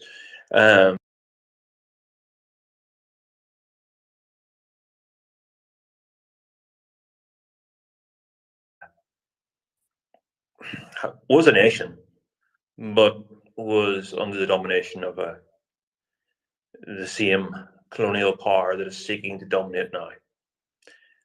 So I think this is it's a tremendous story, and it's a tremendous anthem, and it's going to become. Well, I'm in the UK or in Northern Ireland, and UK, Ireland both actually, and I'm playing it most days, and there's a lot of solace and a lot of inspiration to be found in it. And again, thank you very much for singing it. And I think we should make this a regular spot. Definitely, I would be putting in requests every Wednesday night. Slava Ukraini. Heroim Salam. All right, and with that, Ferlain, if you allow me, we'll go to Cornelius, who already had issues with his mic. Cornelius, good evening. Yeah, hi folks. Just 2 short things. Ferlain, comment to you. Your pitch is perfect. There was no wavering, there was no following around. So it's just delightful to hear somebody sing with no accompaniment and keep the same relative pitch throughout the whole piece. So kudos, thank you very much. The other thing I want to ask actually was, I recall listening to my dad brag about Welsh singers when I was young, and sure enough, so many Welsh people are powerful singers in groups by themselves. And I was wondering if you could speak about singing as a part of the culture of Ukraine, perhaps, if it is. If it features big, could you say something about it? Thank you. Yeah, sure. Thank you for your comments. It's flattering, and I didn't have a vocal warm up, so you were definitely over exaggerating that. I know that I could have done it better, but anyways, the thing has Ukrainian singing styles from our modern rock bands, because the majority of lead singers, especially if they're female, had their share of vocal training with the traditional Ukrainian singing styles. And as far as I remember, we have a lot of folk songs that are still really, really relevant. So people were singing even when it was like not. Oh, so if we backtrack it, um, so during, like, now you can hear a lot of people just singing on the streets if they want to, just like humming something. In the USSR, at times people were singing, even though they were like mostly a mixture of like Soviet songs and old Ukrainian folk songs. They were singing while going to work, and like when they're mounted, because technically mostly it was like field work or whatever. Or if they were going back from work, they also did that. During the Second World War, the soldiers also sang patriotic Ukrainian songs, and they are still part of Ukrainian culture. And during the Russian Empire years, the years of Panshina, which is slavery, people kept their spirit singing in the fields, harvesting. That's why we have a lot of songs about harvest or about the change of the weather. And I think a song is is a part of Ukrainian identity, not only because it helped to preserve our language so much, no matter how Russians were trying to suppress and de-Ukrainize everyone and impose Russian language on us. We kept on singing the songs. We kept on the folklore. We as a nation try to like embody those songs and give them second life. So that's why you can hear the rendition of a lot of folk songs, like Koiluzi is also a rendition of the folk song, and there are so many of them. And now the most probably modern re revival of old Ukrainian singing styles is Dacha Bracha band and Dach Daughters band, because they use that typical female voice class, which is very distinctive. You can't you can't just uh, sorry, there was a lot of messages. You can't confuse it for anything else. And the second one is traditional Ukrainian instruments that accompany the whole set of Ukrainian singing voices. So you can hear like sopilka, which is sort of like a flute, bandura, which is like a set of bar instrument, string instrument, lira. There's like a whole thing which can be a whole segment which can last for like hours if I start talking about that. So yeah, I think nowadays the song, especially, has become something what keeps the morale of troops, the morale of civilians, and I think the even those artists who were mostly singing in Russian during the invasion because they didn't think that there is a difference, because everyone was like every kind of thing about language was all just a lie. So they thought that it doesn't matter in which language they speak or sing. Now they're mostly singing Ukrainian just to keep up the morale, you know. So yeah, I believe that the more people will learn about Ukraine, the easier it will be for them to see how different even the singing styles are depending on the century, depending on the region and whatnot. As John had pointed out, I had gifted him a book about Ukraine. It's like a full set which explains about every region, and I think it in some of the chapters there was something about singing. I might be mistaken, but anyways, that was it's something which is an integral part of who we are. Not everyone is a good singer, don't get me wrong. Like, there are different, definitely someone who is not allowed to sing under any circumstances.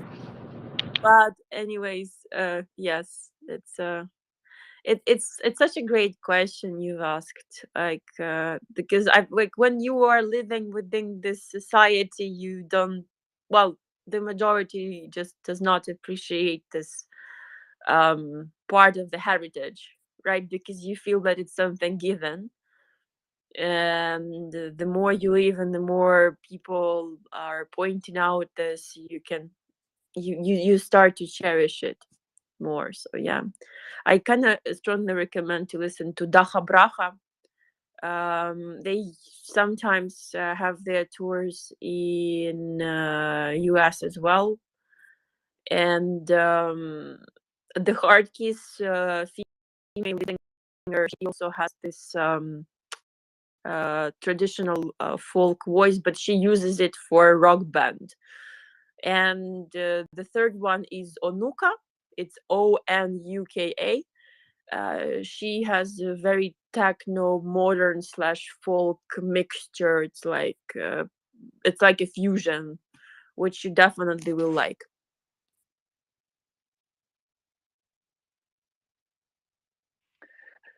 That's the interesting part, that no matter the war, the recursiveness of, the discovery and elevation of folk song, the cultural trends, the various regions of Ukraine, and then elevating this into modern music and more singing and being vocal about it. I mean, I think YouTube has had, what did I see? There was a graph that YouTube had seen more than 40 times more Ukrainian music than before the war, before this invasion, uploaded to YouTube.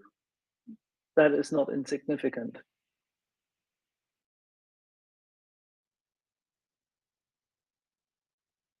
Can I say something, Axel? Ja, natürlich. I think that Onuka is maybe the most visible example of this. Fairlane, you're much more into this, of course, but I'm following her and or this band for many years now, and I visited a concert of Onuka. I think it was already 2017 or 18, so many years ago in Zaporizhia. So she's really traveling through Ukraine with the band, and also through Europe, right? And maybe even more. I don't know. But I saw that there were concerts in Berlin and other major cities.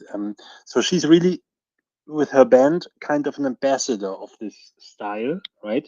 Also including traditional instruments of Ukraine, like trembita, like this trumpet, like right from the mountains, from the Carpathians, like how do we call it in we have this horn also in Switzerland. Yeah, right. Alpenhorn. Something like this. But the trembita is a little bit smaller in diameter, but it's kind of like it's shorter like, and thinner, but it's the right, same thing. Exactly. Yeah. Yeah. Same thing.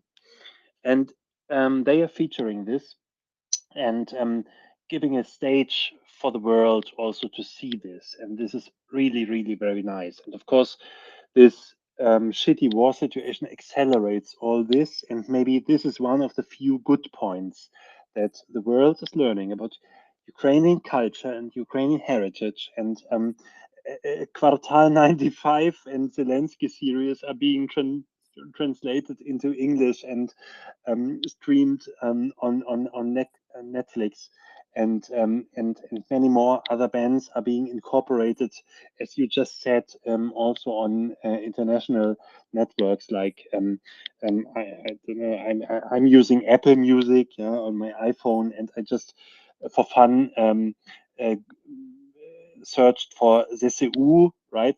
Ukrainian Armed Forces there, just the three letters, and you can find now dozens of songs, really good ones, on iTunes or Apple Music, how's it's called now, I think, on this matter. And this was not the case before.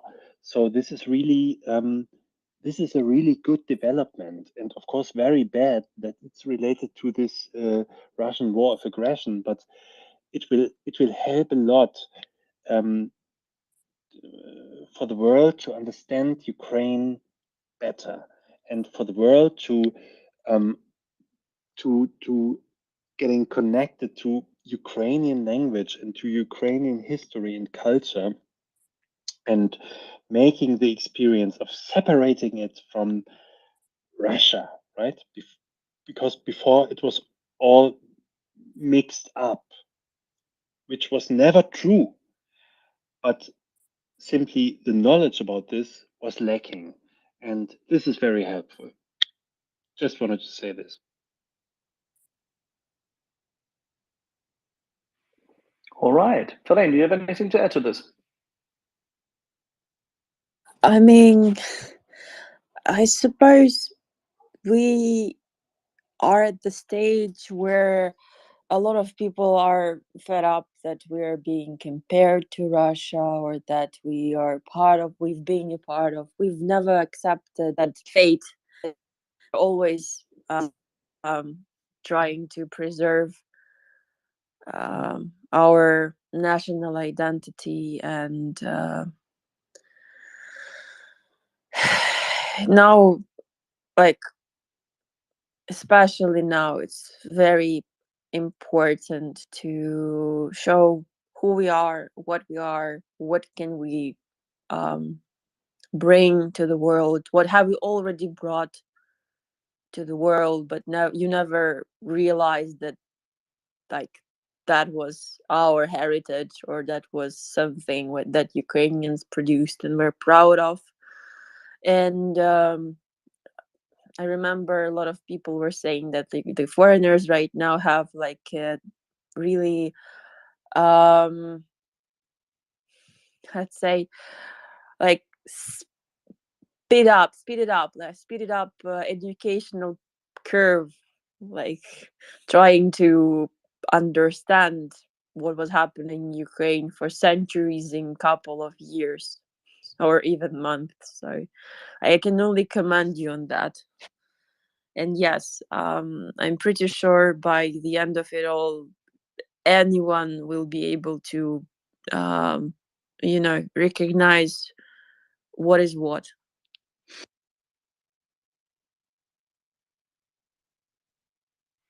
Yeah, at some point in time, this narrative, which still meanders through Western media, and this is as bad in Italy as it is in France and in Germany to an extent.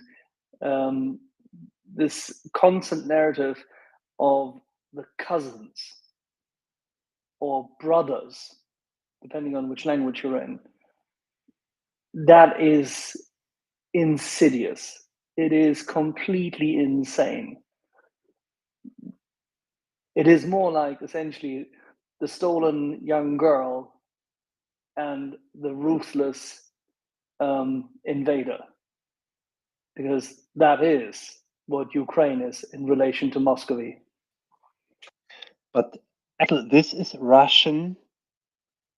I don't even want to call it propaganda, because it's policy for 100 years and more. Oh, much longer, right? Much longer. Yeah, and more. Yeah, it's policy. The, it's the not story only of the propaganda. brothers, the story of the people brothers believe comes it. up with the Right. story of the brothers comes up with Catherine already.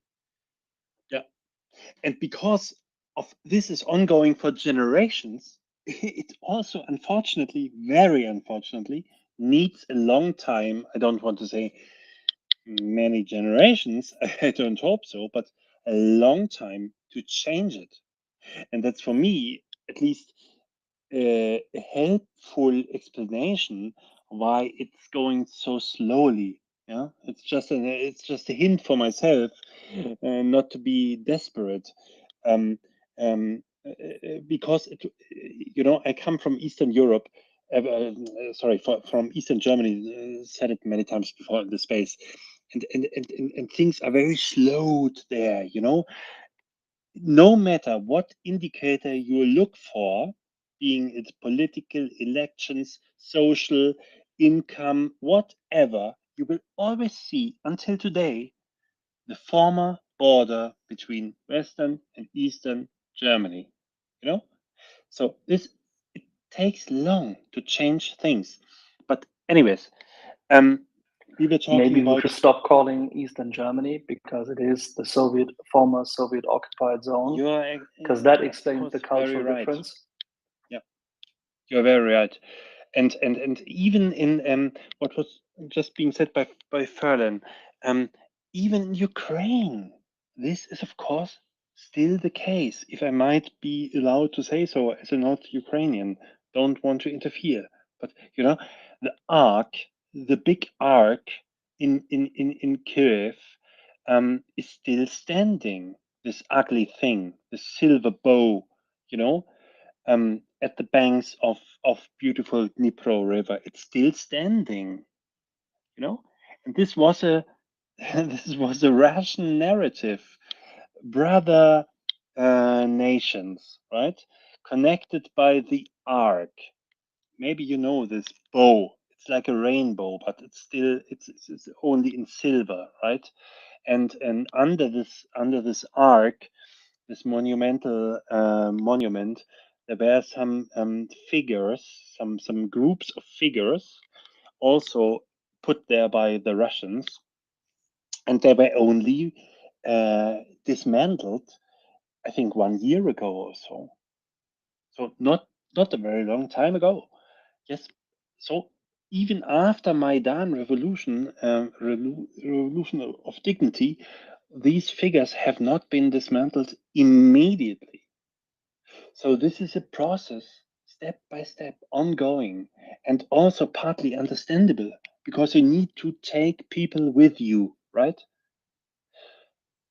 You need to explain because people have been influenced, right? It's not that everyone is understanding it at the first part, right? You need to take people with you, and this is going on now, right? But the arc is still standing, and it's just a symbol of this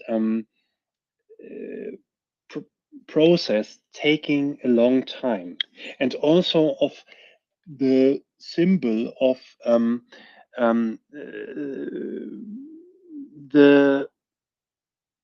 the Ukrainian government trying to not doing everything with the speediest pace, but being also a little bit careful. You also see this in the whole church discussion, right? We have discussed this in the space. They are doing not this um, divorce radically. Yes, they are doing it for political reasons and also for keeping international partners on board, which are not which are not understanding this in the same manner and the same pace. To keep them on board, they are doing this very carefully, right? Pushing out the Muscovite priests out of Ukraine, right? They could do it much more forcefully. They are not doing it for a good reason.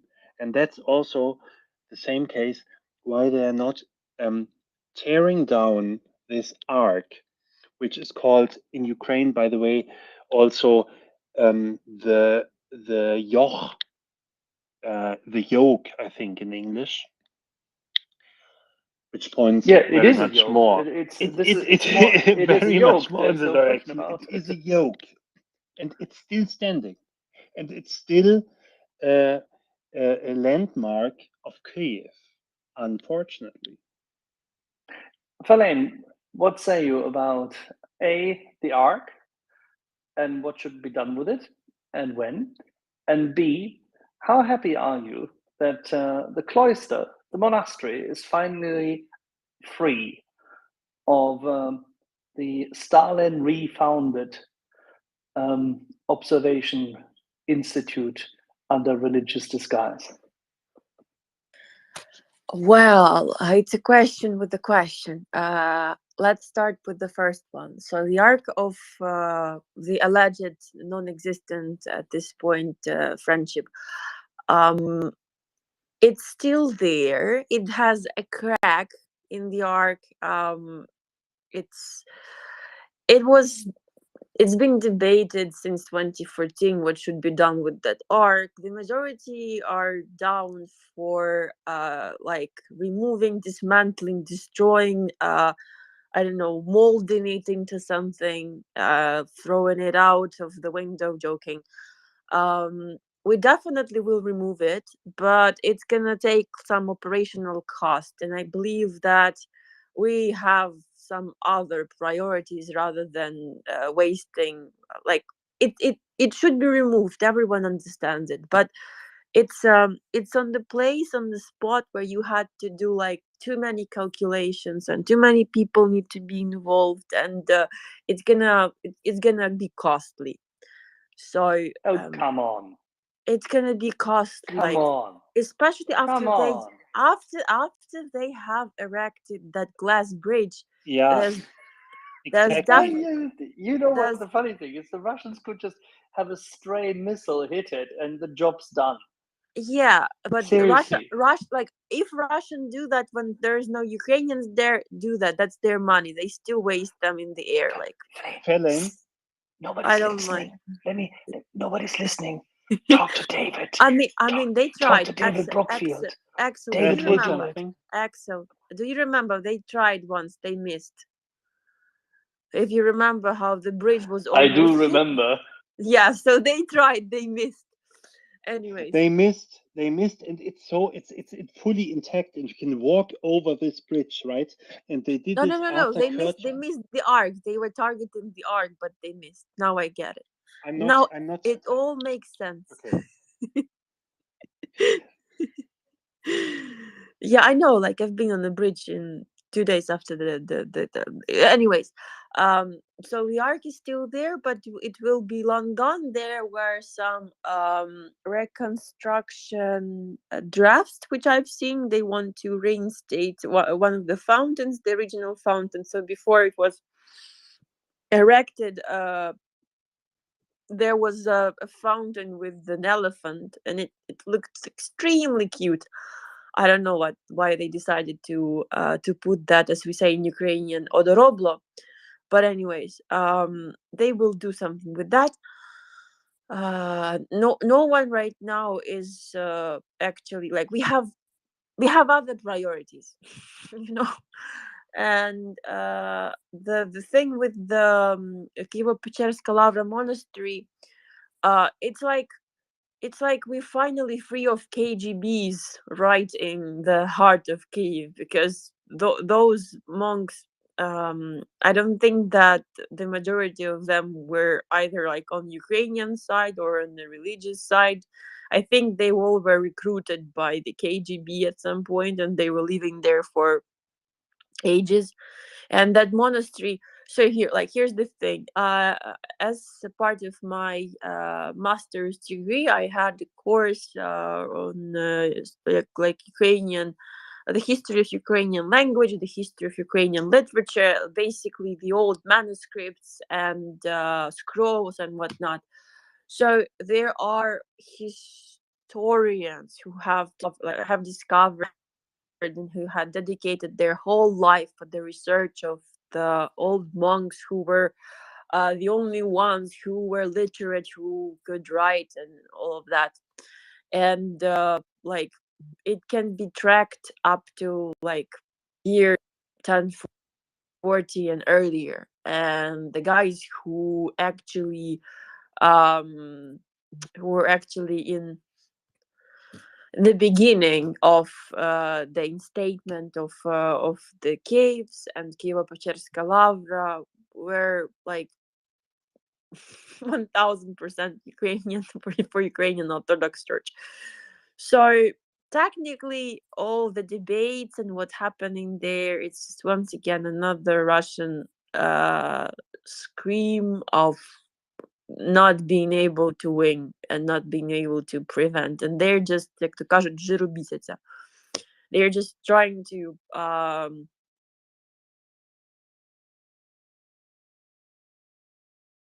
winning, but they are losing in some of the axis of their advance.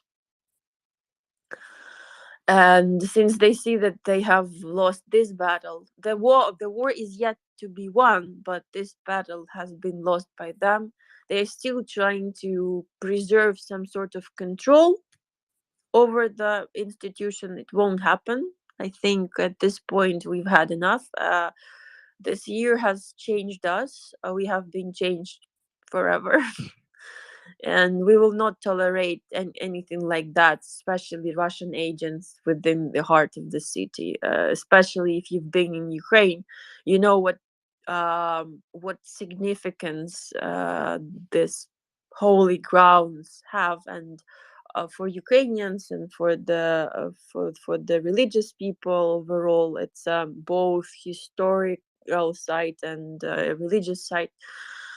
And it's like huge. It shouldn't be underestimated. The treasury also, because there are a lot of artifacts and whatnot. So it's also a morale boost. It's like we're having some kind of like exorcistic session. Like imagine that we have some demons who are pretending to be saints, and now they're being taken care of. It's just a moment. It will pass. It has to be done long time ago, but we probably didn't have this public consensus just because a lot of people didn't understand the significance of this action. Now they do. Better now than never.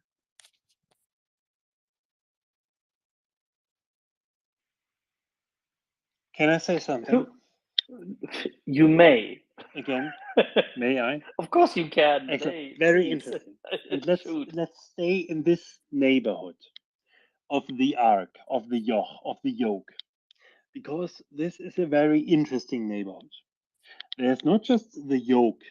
There's in just some hundreds of meters of a diameter, right? There's the yoke. There's the Dnipro.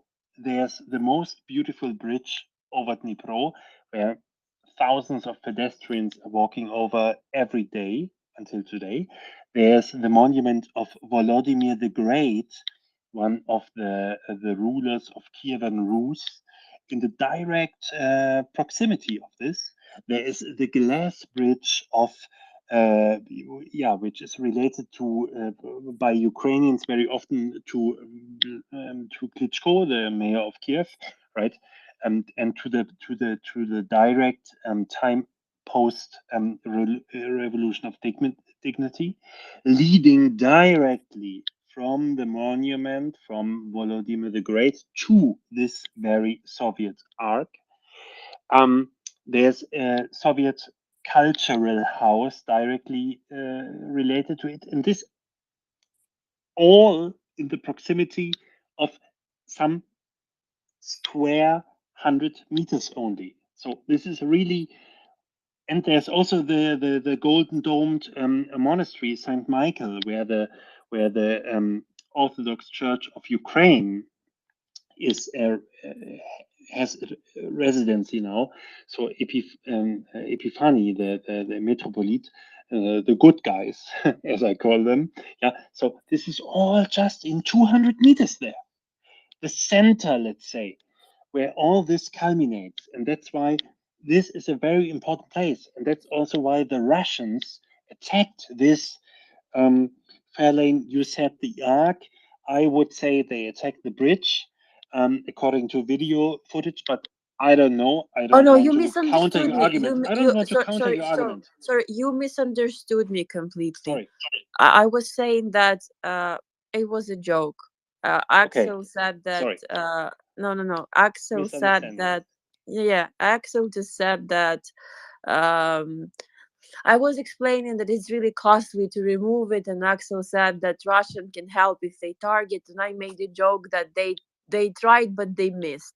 Okay. We Didn't have got an the joke. insidious. Sorry. We have Didn't an got the joke. insidious sense of humor by now. It was Actually, when directly they after tried, Kurtzbridge thing, you know, and they tried to counter by attacking this glass bridge of Klitschko, you know. Poor counter. I mean, they are stupid. We all know this. We are all lucky that they are so F-point stupid, of course. Yes, they did it again. So this is a very interesting place, and just wanted to say this again, because also if people in the space after victory of Ukraine, if you visit Kiev now or after victory, go there. This is a place where you can really see this culmination of history and developments unfolding, and yeah, it's very relevant, and it's also giving a lot of hope to the people now. And by the way, there's also, and I missed to tell you, the monument of Magdeburg law, Magdeburgsko Pravo, Magdeburg law. sehr So gut. a system of providing rights of um, uh, ownership of certain rights and citizen ownership to the communities, right? So, right, granting certain kind of decentralization and local self-government to communities in the medieval ages, right? So many hundred years ago. So Ukraine had this history, and Magdeburg law, which spread from Magdeburg in Germany to the east via Poland, the Baltic states, and Ukraine, went not just through Kiev, but also through, let's say, Poltava, right? So 1,000 communities in cities in Ukraine have been accepted Magdeburg law, which granted independence from central authorities, but granted rights to locally elected authorities. Not the same understanding of locally elected democracies of today, of course, but the understanding of this at this time. So, And it's why I'm it is the foundation, therefore, for a right, completely exactly, different development path of civil society in exactly, Ukraine compared to Russia. and it's exactly, Axel. It's the relevant historic path to explain why Ukraine is not in the line of the Russian history of governing, but has a different experience. But because in Russia this did never happen, right? And in Ukraine they have this path of local self-government, right? And only the Russians abolished it. Only in the time of the Russian rule in Ukraine this was not the case. And if you go to Ukrainian cities today, you see this because the cities which have accepted Magdeburg law, and by that having accepted local self-government, they have city halls with a tower. This is just a basic element for recognition, but if you go there, look for city halls with a tower, with a clock tower mostly, and these were cities, and there were 1,000 cities and settlements in Ukraine having accepted this with such a sign, such a landmark, and you see it until today. And this is exactly what Russia is trying to fight against today, which is independence of citizens, um, independence of guilds and businesses also from central authorities, yeah, just doing their own business. And by doing so, and by doing successful businesses also contributing to the forthcoming and development of their local economies, right? This is not the case in Russia. You don't see this. You haven't seen this anytime before in Soviet Union, and you don't see it in the successor in Russia today, but you see it in Ukraine. Yes, you see it. You see that in Ukraine there's a struggle for best investment conditions between communities, which is good. You see that you have such a thing like private income tax, which you don't have in Russia. Yeah, private income tax, 64%, 64% of private income tax goes to the local communities where the companies are registered. So you have a competition about best investment conditions in Ukraine. This is very, It's very, very good. devolution of power by allocating the sources to Exactly. the place of domicile. Exactly. It is essentially, it's a very American, and also, by the way, funny enough, in the federal structure of Germany, it's a very German concept, and it empowers the municipalities and the people on location. Let me just ask a question to Ferlain. Ferlain, can you speak a little bit to the favorite topic of Sören and myself as the decentralization and the impact of the Hromades and how this has been perceived by Ukrainians? I know that people had a lot of stomach ache at the beginning and didn't quite know all how this would pan out. Can you speak to this and how this fits with the Ukrainian culture, the many regions? I will speak a little bit if you don't mind. I'm just passing out, and then I will go to bed. It was extremely interesting to listen to Soren. I hear how well you are and how passionate you are about Ukraine as a culture. That's really humbling. Thank you so much. The decentralization has happened really like rapidly, and a lot of people were confused how it go. They were obviously very like suspicious because it sounded sketchy, and even though we already had that in our history, as you mentioned. And I would say that the first months everyone was confused, and there were a lot of different pros and cons to take into account. But nowadays the people see the benefits of it, and how actually the communities on site and the society overall can make a difference right away, not waiting for not waiting for the chain of command to react and then get back with their decision, because it takes some time, and the bureaucracy is just it's been the bureaucracy in Ukraine has always been very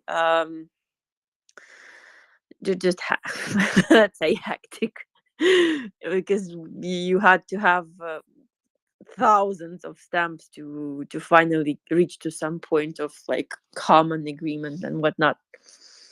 But now it feels very proper. It feels very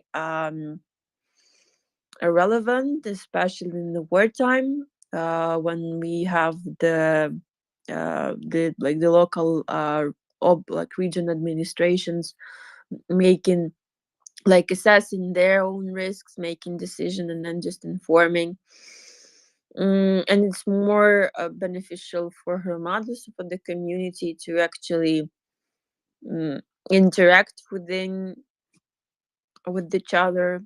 They are more aware of the local needs, because at the end of the day, you always try to satisfy some needs of the population, and it's really hard to keep the track of every region when you are looking at the whole map, looking at the whole picture. But getting down to the lowest levels, even though our oblast regions, they're quite big if you compare them even with the European countries.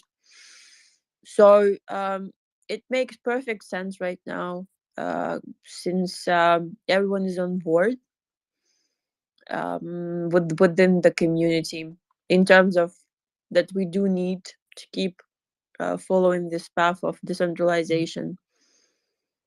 And yeah, sorry guys, I'm really passing out. I will give you all a massive hug, and I hope that we will continue this conversation when my brain is not like switching off. It's a And let's dry do this topic. tomorrow.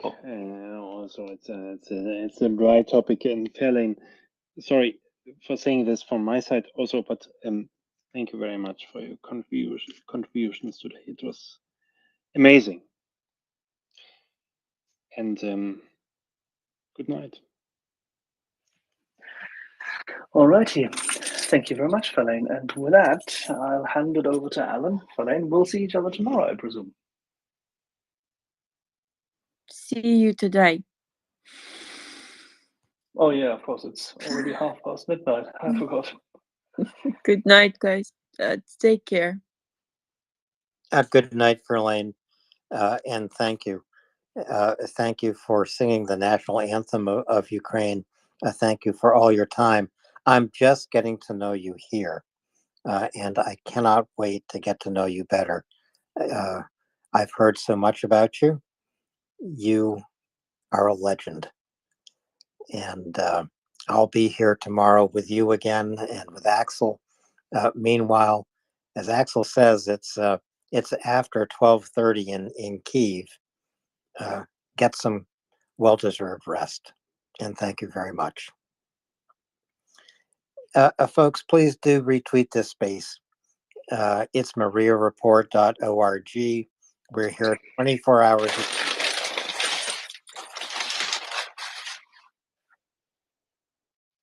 Oh, Axel, you are applauding Ferlain. No, I apologize. I was just taking the trash out. Yes, I couldn't do anything beforehand, so I apologize. I couldn't tell if you were taking the trash out or getting ice for a drink. It could have been.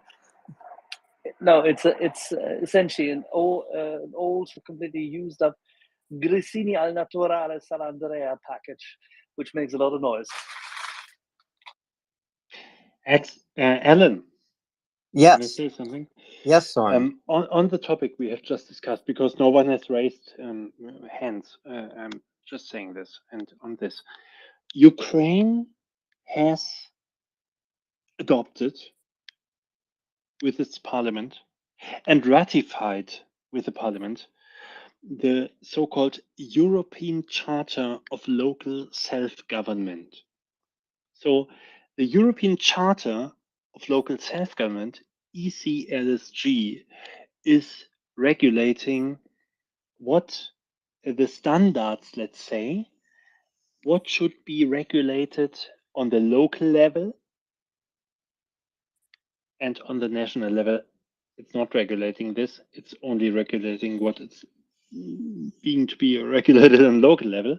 But of course, there's the division, because the division between national and sub levels and then the local level, right? And the overarching principle of this being regulated on local level, we call subsidiarity, right? And this is a European narrative. And all European democracies have agreed on this, including Ukraine. And Ukraine has ratified this ECLSG, European Charter of Local Self-Government, in 1997 already. But they have not fulfilled any requirements of this until now. So that's what we are working on until now, and what the Ukrainian government is working on until now, and what the Ukrainian government has invited other states to support them in working on this now. Because this is the standards of the countries of maybe the most listeners, I don't know, but maybe the most listeners of this space are used to live in on a daily basis, right? I'm from Germany. Others are from USA, America, the Five Eyes. I don't know, all democratic states. And we are basically uh, trusting on the same system with some differences, but trusting on the same system of local democracy. And this is granted in Europe by the ECLSG. And there are only 3 countries which are not fully agreeing at the moment by their laws, by the state of the laws, to the ECLSG. And this is Russia, Belarus, and Ukraine. And Ukraine doesn't want to belong to this club anymore. Ukraine wants, for obvious reasons, belong to the other club, to our club, right? And that's what they are doing now. With decentralization and with fully changing their legislation towards local government and towards multi-level governments in their country to European standards. And that's why it is important what I just said some minutes before. And it sounds dry, and it is dry topic. I fully I know this, but it's an important topic because it's about what our life in